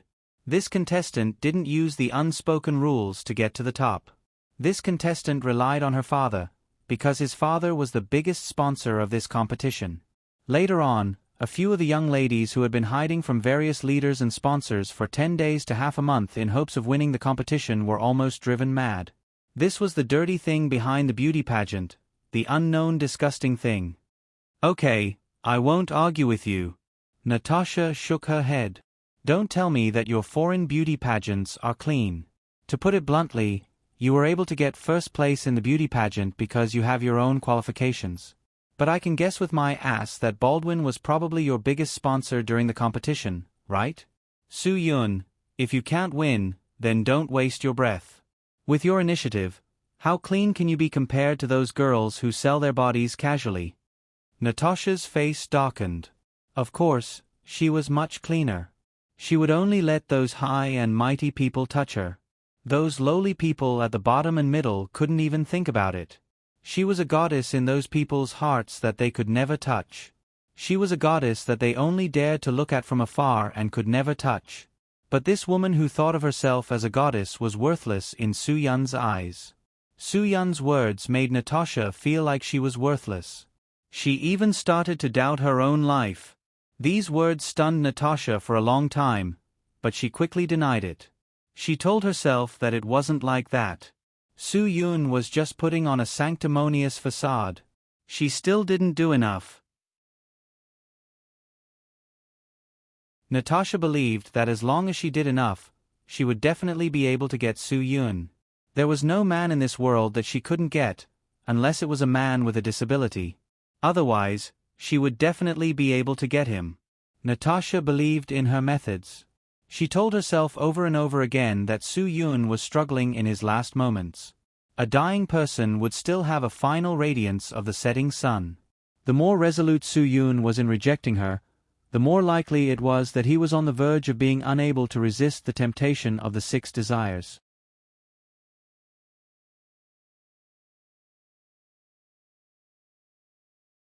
Chapter 3976. Once again, Natasha plucked up her courage and turned to the wine cabinet in the corner of the study. She poured a glass of red wine from Baldwin's collection for Su Yun. Red wine was a good thing. Generally, no one would refuse it, especially a red wine of this level. Naturally, no one would refuse it. It was no secret that wine could mess with one's nature. Drinking a little wine, but not too much, could cause one to lose control and do some unconventional things. Natasha, a woman at the level of a fairy, was naturally very clear about this. It was very normal for one to lose control after drinking.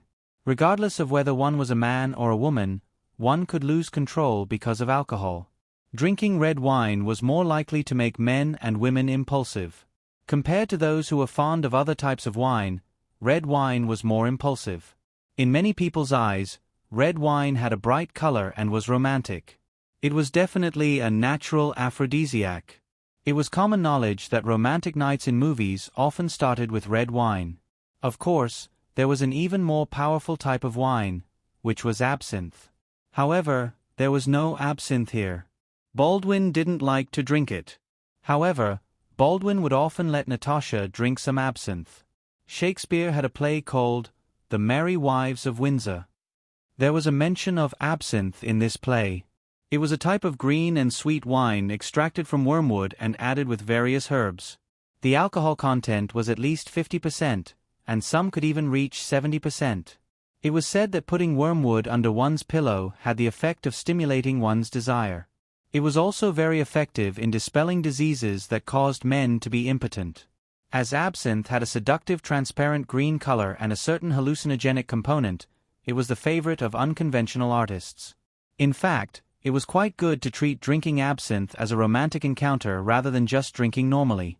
After drinking the first glass, a normal person's heart would beat faster and their breathing would quicken. Then, they would have the urge to laugh from the bottom of their heart. That was the joy of extreme mental pleasure. Moreover, the person's body would become very sensitive. If they drank another glass, the reaction of the person's body would be even more intense. They wouldn't be able to withstand a casual touch. Then, they would want to do those things that they love to do.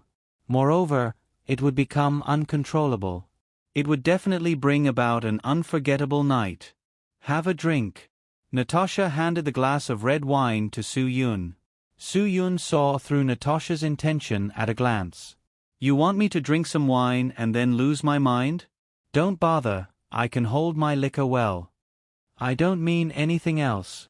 Su Yun smiled disdainfully. Do you think I'll believe you? Of course, I understand.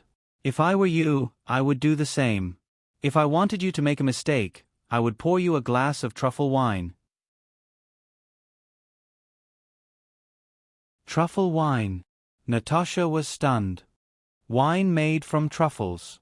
Su Yun said, By the way, I heard that truffles are one of the 3 delicacies in Europe, along with caviar and foie gras.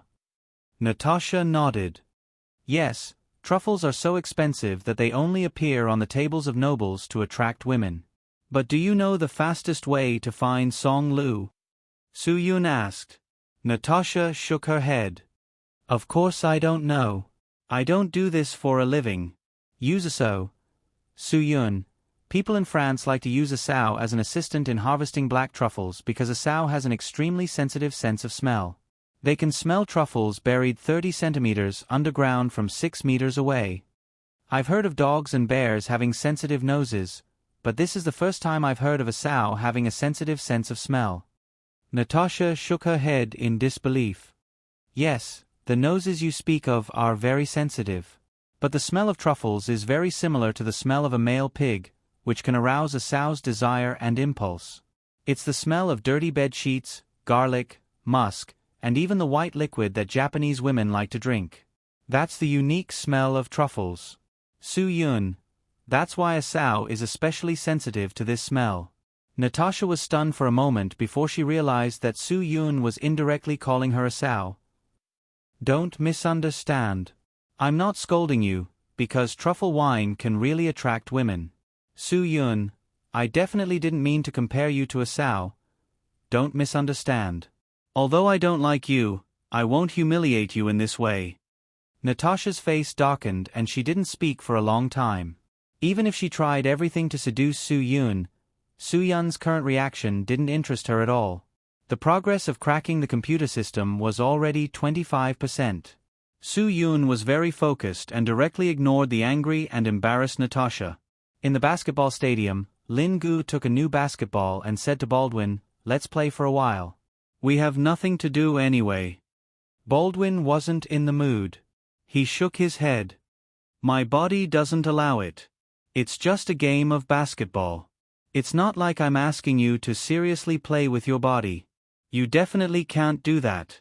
Let's compete in shooting. Lin Gu. You don't even dare to play? Baldwin thought to himself. If it was a body collision, his body would definitely be knocked to death. Like this, I'll give you some incentives. You'll have motivation. Lin Gu. 10 shots. If you can make more than 5 3-pointers and I can't make all of them from 1 step away from the 3-point line, I'll give you 10 seconds to run. If you can run out, you win. I won't blame you if I get beaten to death when I go out. Baldwin didn't believe that. Lin Gu didn't care whether he agreed or not. He pulled the basketball cart over and started shooting. Whoosh! Whoosh! Whoosh! Whoosh! Whoosh!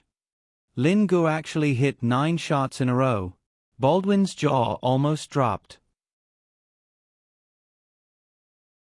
With his ultra-long three-point shooting percentage, he would definitely be the #1 scorer in any American professional basketball team in any era. Even the super three-point shooter, Little Meng Meng Ku, who was very popular in the league now, was no match for him. Lin Gu glanced at Baldwin proudly, as if to say, "I've taken away your chance to buy 10 seconds.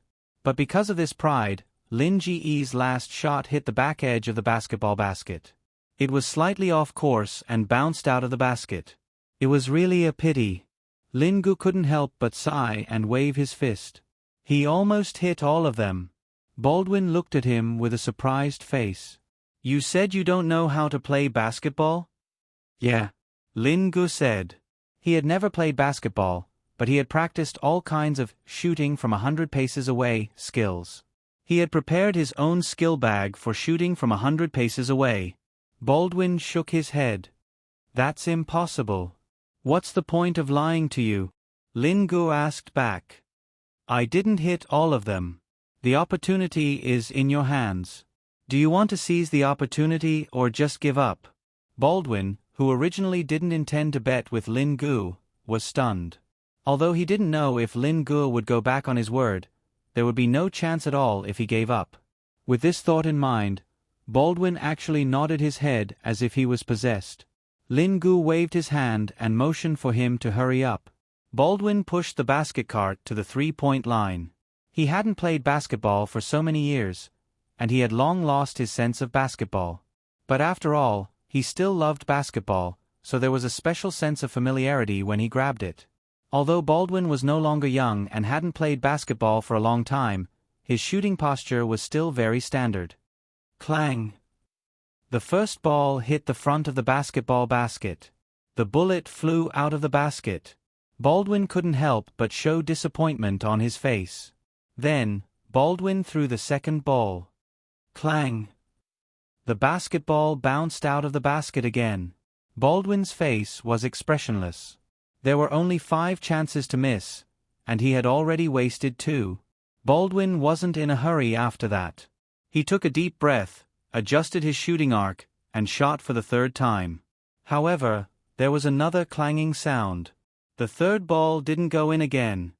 "You said you have such a big court, but you're wasting it. You can't even get a ball in."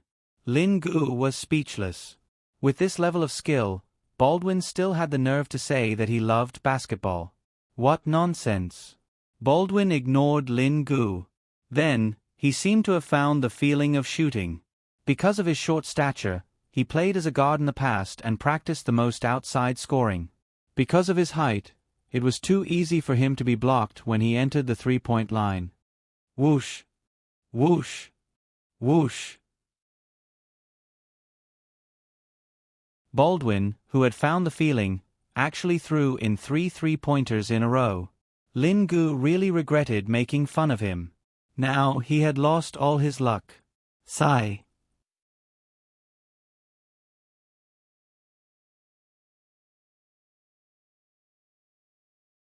Chapter 3977. Baldwin, who had scored 3 consecutive goals, was excited. When it came to basketball, there was no shortage of sensations.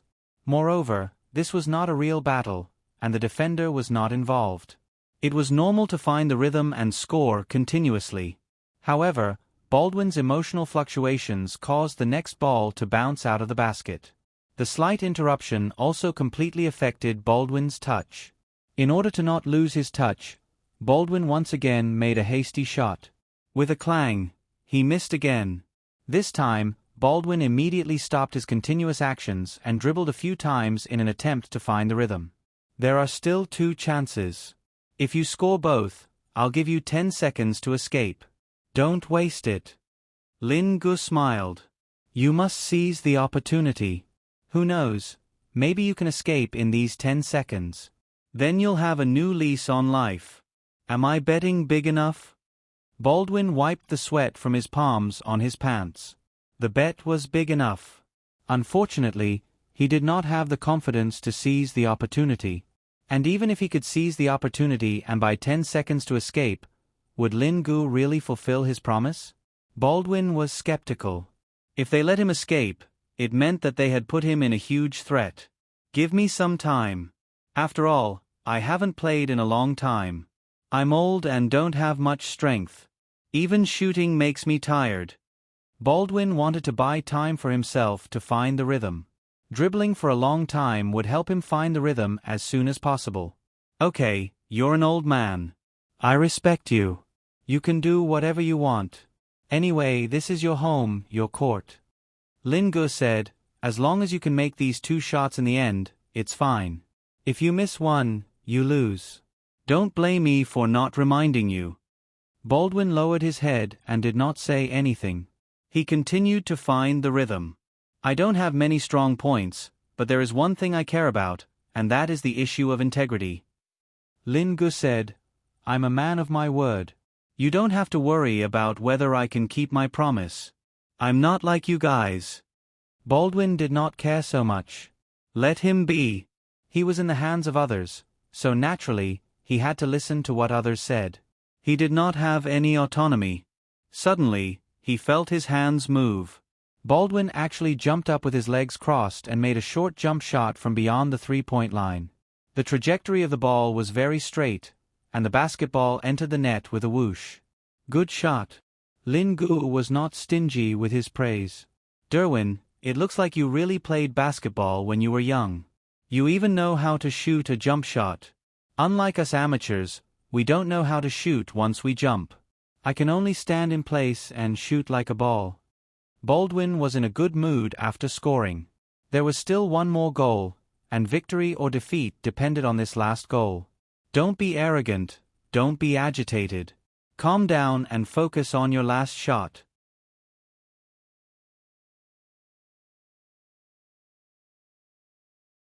It was not very kind of him to trick an old man like Baldwin. However, Lin Gu wanted to see the disappointment in Baldwin's eyes after he was stopped.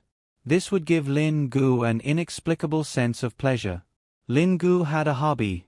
He was willing to see shameless and immoral people suffer. This was indeed a pleasing sight. Baldwin ran as if his life depended on it. However, he knew in his heart that he had no chance of escaping in this situation. He had to have his own means. Thinking of this, Baldwin suddenly flipped the basketball carts on the side of the court onto the court. There were at least a few dozen basketballs in each of the carts. When they hit the ground, hundreds of basketballs rolled onto the court. Lin Gu frowned and cursed in his heart. This grandson is really sneaky. He wants to use the basketballs to create obstacles for me. 4, 3, 2. Although Baldwin had created obstacles for Lin Gu, he had also wasted 3 seconds. This made the possibility of him escaping even lower. Lin Ji's lips curled into a contemptuous smile. It was just some basketballs. Did he want to create trouble for me? Was that possible? 1. As soon as he said that, Lin Gu got up and attacked. However, just as Lin Gu attacked, a blinding white light suddenly flashed in the court. In an instant, the strong light caused Lin Ji's pupils to be stimulated. He was temporarily blinded. It was also at this moment that Lin Gu couldn't see the countless basketballs on the ground clearly. He stepped on the balls and almost sprained his ankle. F***ck. Lin Gu cursed in his heart. He really didn't expect Baldwin to have such a plan. He actually played tricks on him. If he had known, he wouldn't have played such an exciting game with Baldwin. It was too late for him to regret it now. Fortunately, there was a 20-meter corridor outside the entrance of the basketball court. This was the last chance for Lin Gu to catch Baldwin. Lin Gu had fallen into a trap. He didn't dare to be negligent. He didn't care that his eyesight had yet to recover. He ran in the direction he remembered. When he reached the only entrance of the basketball court, his eyesight had finally recovered. However, Baldwin had already disappeared from his sight. Shocked, Lin Gu opened the court door. However, there was no one in the corridor. Not good. Lin Gu thought to himself that he had fallen into a trap. He quickly looked back. Baldwin had indeed taken advantage of Lin Ji's temporary blindness to run in the opposite direction to the only window of the basketball court. He used a ladder to climb up. With a crashing sound, Baldwin opened the window and rushed out. Lin Gu rushed forward as fast as he could. However, he could only helplessly grab one of Baldwin's shoes. Baldwin, who had lost a shoe, ran out frantically. As he ran, he waved his hand and shouted for his men to shoot. Lin Gu quickly ducked out of the window. He heard the sound of a sniper rifle and the glass of the window shattered. This was F*King bulletproof glass. It was obvious that this was a powerful sniper rifle like the Barrett sniper rifle. This time, Lin Gu really regretted his cockiness. He wouldn't have died if he hadn't asked for it. Now, because he had been too cocky, Baldwin had escaped from their control.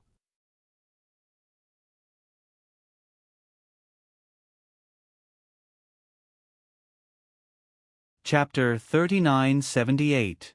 In the study, Su Yun was still hacking the computer. Natasha saw that she couldn't tempt Su Yun, so she made a new suggestion to Su Yun. Did you really come here just to take down Baldwin? Go back and take down those corrupt people from Huaxia?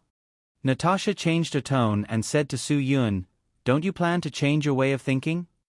Su Yun didn't even raise his head because he was hacking the system. He ignored Natasha's disturbance. Don't you think you're meddling in other people's business? Natasha said, there's a saying in Huaxia that a dog catches a mouse. Aren't you meddling in other people's business? Just talk, don't scold me. Who are you calling a dog? Su Yun. How am I meddling in other people's business? These bastards used such a despicable method to transfer money out of Huaxia, causing the capital that originally belonged to Huaxia to flow to the U.S. Empire. I'm a Huaxia person. How can I meddle in other people's business? The recovery of state-owned assets will naturally be handled by the relevant departments of Huaxia. As for arresting the people on the list, it will naturally be the responsibility of the leaders and personnel of the anti-corruption department of Huaxia. Natasha said, you said that you're not from the relevant departments, and I believe that you're definitely not one of those people. That's why I said you're meddling in other people's business. Su Yun didn't even look at her. As long as it involves national interests, Huaxia people have the right and obligation to meddle. This isn't meddling in other people's business. Okay, even if this isn't meddling in other people's business, then let me ask you, what benefits do you gain by doing this? Natasha said, it's the style of Huaxia people to not wake up early if there are no benefits. How can you say that? Su Yun directly interrupted Natasha. What do you mean by not waking up early if there are no benefits? Aren't you guys the same? If people want to live and survive, they have to wake up early and return late to do things. This is a very normal thing. How is it the style of Huaxia people? Are you guys so noble? Are you guys working for free early in the morning? That's not what I meant. I just wanted to ask you. Natasha said, you played such a big role in this matter, took such a big responsibility, and did the most dangerous thing. What did you get in return? Su Yun replied, I've gotten a lot of things. I obtained a large amount of capital that Huaxia had lost to the outside world. I found the root cause of Huaxia's capital outflow. Now that I have this list, I can get the comrades from the relevant units to track down the bastards on this list. I let Huaxia's lost capital return to Huaxia, ensuring the interests of our country, which means the interests of our people. That's why I got a lot of things.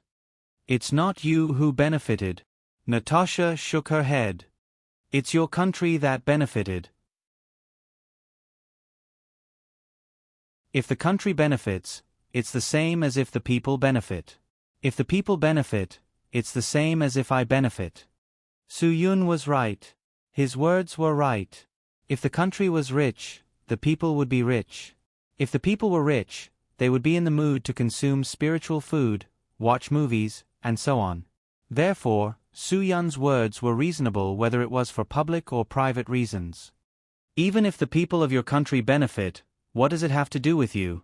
Natasha said in a slightly mocking tone, it has nothing to do with you at all. The root of human weakness is selfishness. The bottom class of any country is like this. They are all selfish. Do you really understand Hua Xia? Su Yun, on what basis do you say that the bottom class of Hua Xia is selfish? Natasha didn't say anything else. These were indeed her unfounded words.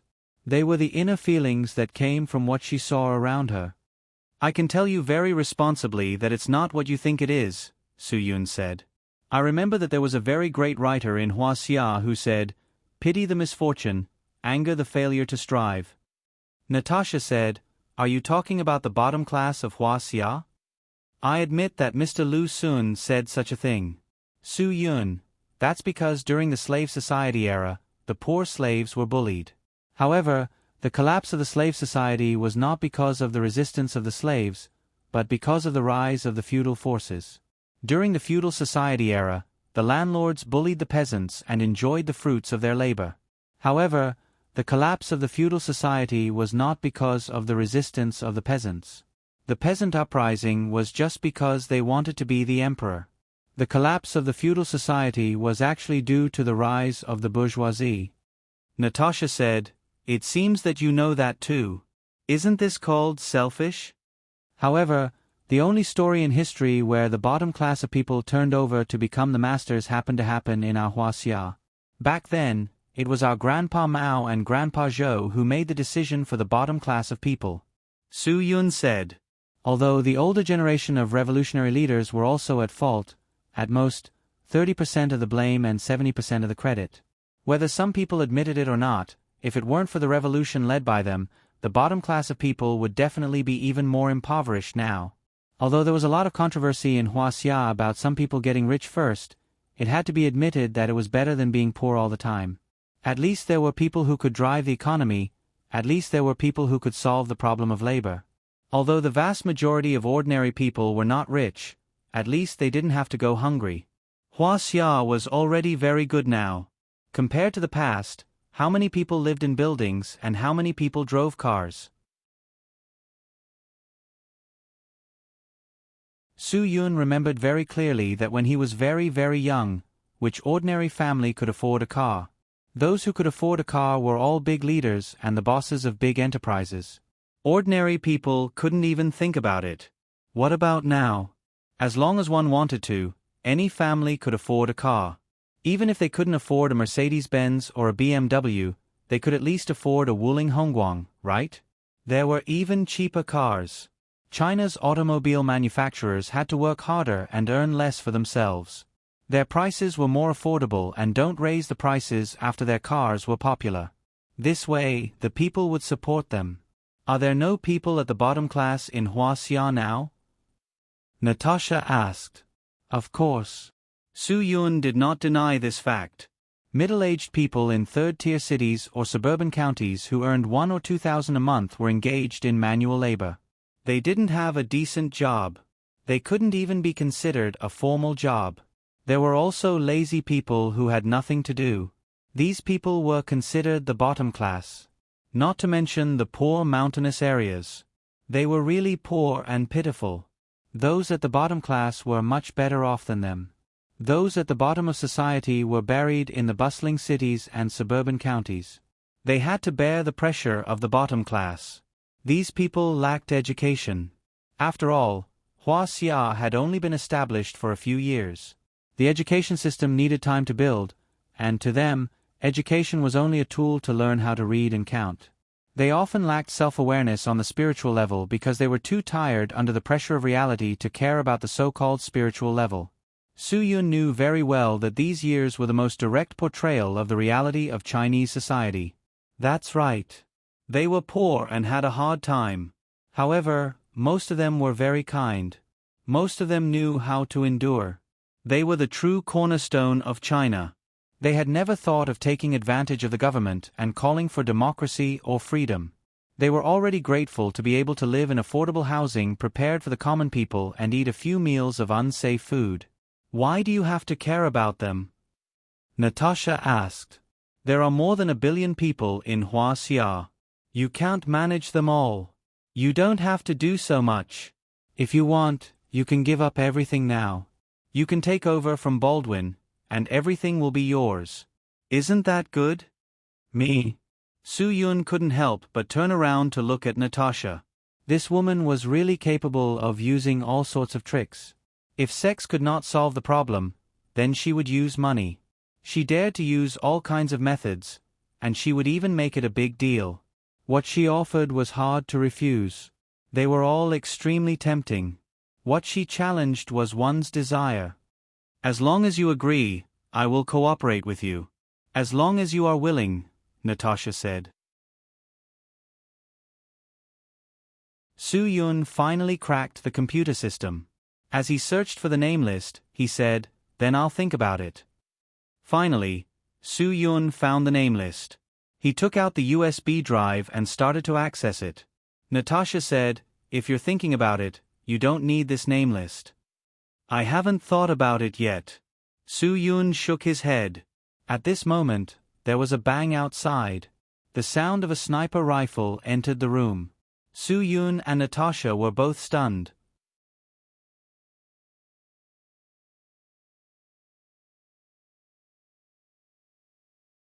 Chapter 3979. This shot forced Lin Gu, who wanted to chase, to retreat into the basketball court. The Barrett's bullet was too powerful. Even if he was leaning against the wall, there was a possibility that he would be shot through the wall. Once the bullet hit the target, it would cause an internal explosion, and the target would be smashed into pieces as if it was hit by a super-powerful shotgun. Sure enough, after Lin Gu retreated, the wall near the ventilation window was shot through by the bullet, and the debris was scattered all over the ground. Lin Gu punched the ground in annoyance. He was angry at himself for being careless just now. However, he couldn't do anything about it. He could only think of a way to meet up with Su-yun as soon as possible, and then think of a way to solve the problem. Su-yun was also in trouble. The moment the gunshot rang out, Natasha suddenly kicked the computer that was copying the list of names. Her reaction was extremely fast. The fact that the sniper dared to shoot meant that the boss's safety was under their control. Therefore, Natasha didn't hesitate to destroy the list of names. Su-yun didn't have time to move the computer, so he could only reach out his arm to block it. Natasha was obviously hiding something under her sexy jeans. When she hit Su-yun's arm felt like it was hit by steel, and there was a dull pain in his bones. Natasha didn't give up after missing the shot. Suddenly, a double-headed thorn appeared in her hands. It looked very much like the Amei piercer. Su-yun stared at it carefully and was very sure that it was the Amei piercer that had been updated with the times. Natasha's Amei piercer could be retracted. When it retracted, it would turn into 2 rings on her fingers. Once she was in danger, she only needed to take off the rings and press the mechanism to turn them into the Amei piercer. Although the Amei piercer in her hands was theoretically an extremely thin and hollow weapon, it was made of special steel and was extremely hard. It definitely wouldn't be vulnerable just because it was thin and hollow. Although the Amei piercer looked like the plus version of a woman's hairpin, it was created by a man, Taoist priest by Mei. There was an ancient saying, even with this weapon, one needs to step on the Jingzi footwork. One needs to be big and powerful, and one needs to be agile. When practicing, one needs to be strong and murderous. Especially, one needs to be fast and stick together. The way to use the Amei piercer was indeed similar to the way of the saber, the staff, and the sword. According to the usage of the saber, the user had to stick close to the enemy's body. According to the usage of the staff, the user had to move swiftly and nimbly. According to the usage of the sword, the user had to move quickly and nimbly, circling around the enemy's body. If he could combine the 3 techniques into the Amei dagger, he would definitely be an expert in using the dagger. Natasha's stab at Su-yun showed how extraordinary she was as a transcendent assassin. It looked like she was attacking the computer, but in fact, she took advantage of the fact that Su-yun went forward to protect her and suddenly changed her move to stab back at Su-yun. Su-yun was careless and almost fell for it. The moves of the Amei piercer were varied. It could stab from bottom to top, stab from the inside, stab from the outside to the inside, stab from the right to the left, stab from back to back, stab from front to back, stab from left to right, and stab from back to back and stab from front to front. Natasha attacked with 3 moves in a row. Each move had a great change. The saber was used to stick close to the enemy, the staff was used to dodge, and the sword was used to move quickly. The combination was seamless. It could be said that the 3 weapons combined into one was amazing. Natasha's right foot stepped forward to the right and formed the right tiger step. At the same time, she pushed the Ame piercer with her right hand down from her left shoulder and stabbed downward, aiming at Su Yun's life source. Su Yun had to push the computer out of Natasha's attack range. He also had to step back to avoid the fatal stab. A woman's heart was really the most vicious. A minute ago, she was trying to please him, but in the blink of an eye, she wanted to kill him. This was the legendary femme fatale. One careless mistake could lead to death. The Dai family's short weapon, the Ame piercer, is called the Jingzi 8 corners footwork. Su Yun frowned and looked at Natasha coldly. "Where did you learn this martial art?" Natasha nodded. "Where did you learn this martial art?" Su Yun was very curious. Where did Natasha learn the Ame piercer from? After all, there was no one who could use the Ame piercer so skillfully even on the side of Mount Ame. Natasha coldly replied, "You should worry about yourself first. Today, I want to ask you about a Hua Xia idiom. I hope you can help me explain it." "No problem. It's a good thing to like to seek knowledge." "Su Yun, I'll explain what you ask and you answer my question. Let's treat it as a deal." "A deal? Humph.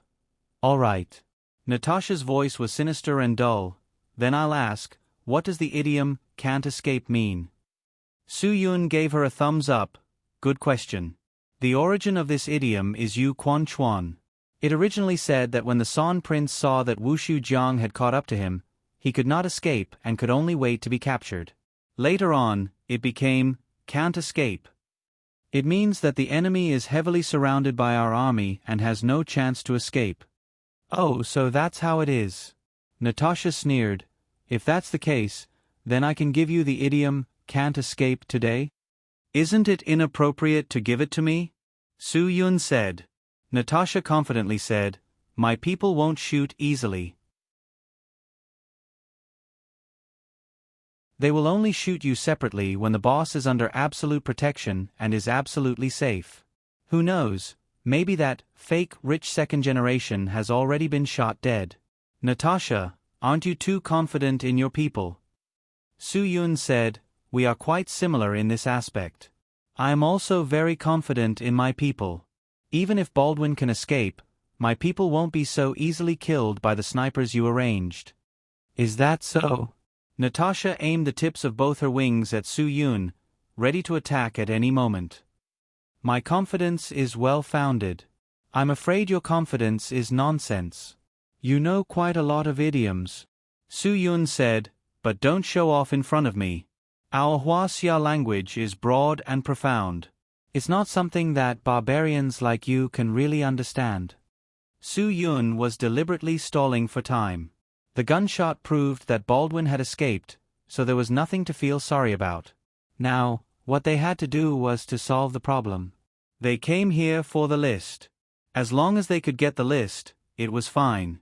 As for whether or not they could bring Baldwin to justice, that was not a problem for Su Yun and the others to consider. However, there was one thing that Su Yun believed. Baldwin was a person who relied on drugs to harm the American Empire. The CIA agents of the American Empire must have some idea of his whereabouts. Su Yun believed that the American Empire also had some idea of Baldwin's whereabouts. If they really wanted to deal with him, it would be done in a matter of minutes. After all, the American Empire had killed the world's most powerful mafia leader, Ben Otaku Hayden. Although it took them several years and hundreds of millions of dollars to finally kill the old man who had been staying at home for several years, in the end, he was still dead. Then they could still kill Baldwin. Su Yun thought that there was a reason why the agents of the relevant departments of the American Empire were unwilling to take action against Baldwin. Perhaps they knew that Baldwin was involved in money laundering. It was precisely because of Baldwin's money laundering business that the American Empire did not take action against him. After all, this son of a bitch could help many people from Hua Xia get dirty money every year. He could launder the money and transfer it to the American Empire. This was a very good thing for the U.S. Empire, which was already so poor that it could not be more expensive. Therefore, the American Empire did not take action against Baldwin. It gave Baldwin the misconception that even if the American Empire knew what he was doing, they would not dare to take action against him. Once Su Yun obtained the list of the people who allowed Baldwin to continuously launder money, he would go back and hand it over to the National Procuratorate for a serious investigation. These people should be punished and executed. As long as no one could let Baldwin launder money and transfer capital to the American Empire, the American Empire's attitude towards him would change. They did not take action against him previously because what he did was a 30% crime and 70% merit to the American Empire. However, once there were no dirty Hua Xia bastards looking for him to launder money and transfer capital, what Baldwin did would be detrimental to the American Empire. How could the American Empire tolerate a person who was detrimental to their country and had no benefit to them? Moreover, it was a person who had occupied a lot of assets in New York.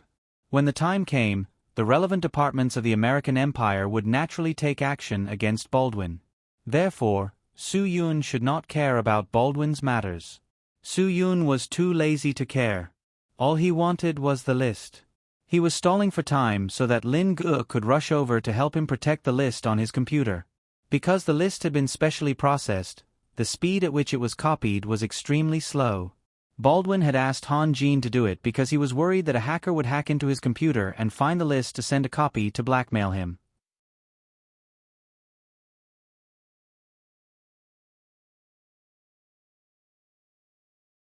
Chapter 3980. True Understanding. I understand. I also know that the danger you're in right now is surging. Natasha sneered. I'm not wrong, am I? It's surging, life-threatening danger. Natasha also wanted to stall for time. She knew that Su Yun was very skilled and didn't dare act rashly. If she focused on destroying the computer, Su Yun would be a huge threat to her. However, if she focused on Su Yun, the chances of winning weren't high. Therefore, Natasha also wanted to stall for time and wait for reinforcements to arrive. Then, she would have a chance to destroy the computer. It was very dangerous for her to act rashly now. Moreover, it was surging danger. You're wrong. Surging waves aren't used to describe danger now. It's almost become a blocked idiom, Su Yun said. Natasha, you're a woman with surging waves, really. Natasha didn't deny it. That's right. I'm indeed a dangerous woman. No. I'm not talking about danger, I'm talking about your figure. Su Yun smiled sarcastically. Baldwin also let you do the surgery, right? Are you sure it's real? Natasha's face was cold. She didn't understand what Su Yun was saying at all. What did surging waves have to do with whether or not her 2 pieces of jerky were real? Su Yun noticed the confusion in Natasha's expression. I knew you didn't understand. You always think you know more about Hua Xia culture, Su Yun said. Don't tell anyone what you know. You'll be laughed at. You don't have to worry about that, Natasha said disdainfully. How can I do that? As a Hua Xia person, I have a mission to publicize and promote Hua Xia culture. Su Yun said, seeing your misunderstanding, I have to stand up and explain it for you. Natasha didn't respond. Idioms like the old man pushing the cart, *********, and the old tree with its roots are called pictographic idioms. As for what it means, you'll have to figure it out yourself. Su Yun said, things like 9 shallow and 1 deep, and the coiling dragon opening a hole are called action idioms. As for how they move, you'll have to figure it out yourself. Natasha said coldly, that's so broad and profound. I really can't figure it out. You're right, Su Yun said. Broad and profound is an idiom that will take you a long time to figure it out. While the two of them were talking, Su Yun had unknowingly moved closer to the computer. When Natasha found out, she was furious. She didn't expect Su Yun to use this method to divert her attention. Her purpose was to protect the computer. This had forced Natasha to the point where she had no choice but to take action. Natasha needed to stop Su Yun's next move. She suddenly took a step forward with her right foot. With her heel as an axis, her body suddenly turned 180 degrees to the left. She retracted the dagger in her right hand to her right waist. At the same time, she placed her left foot in front of her right foot and used the phantom spirit steps.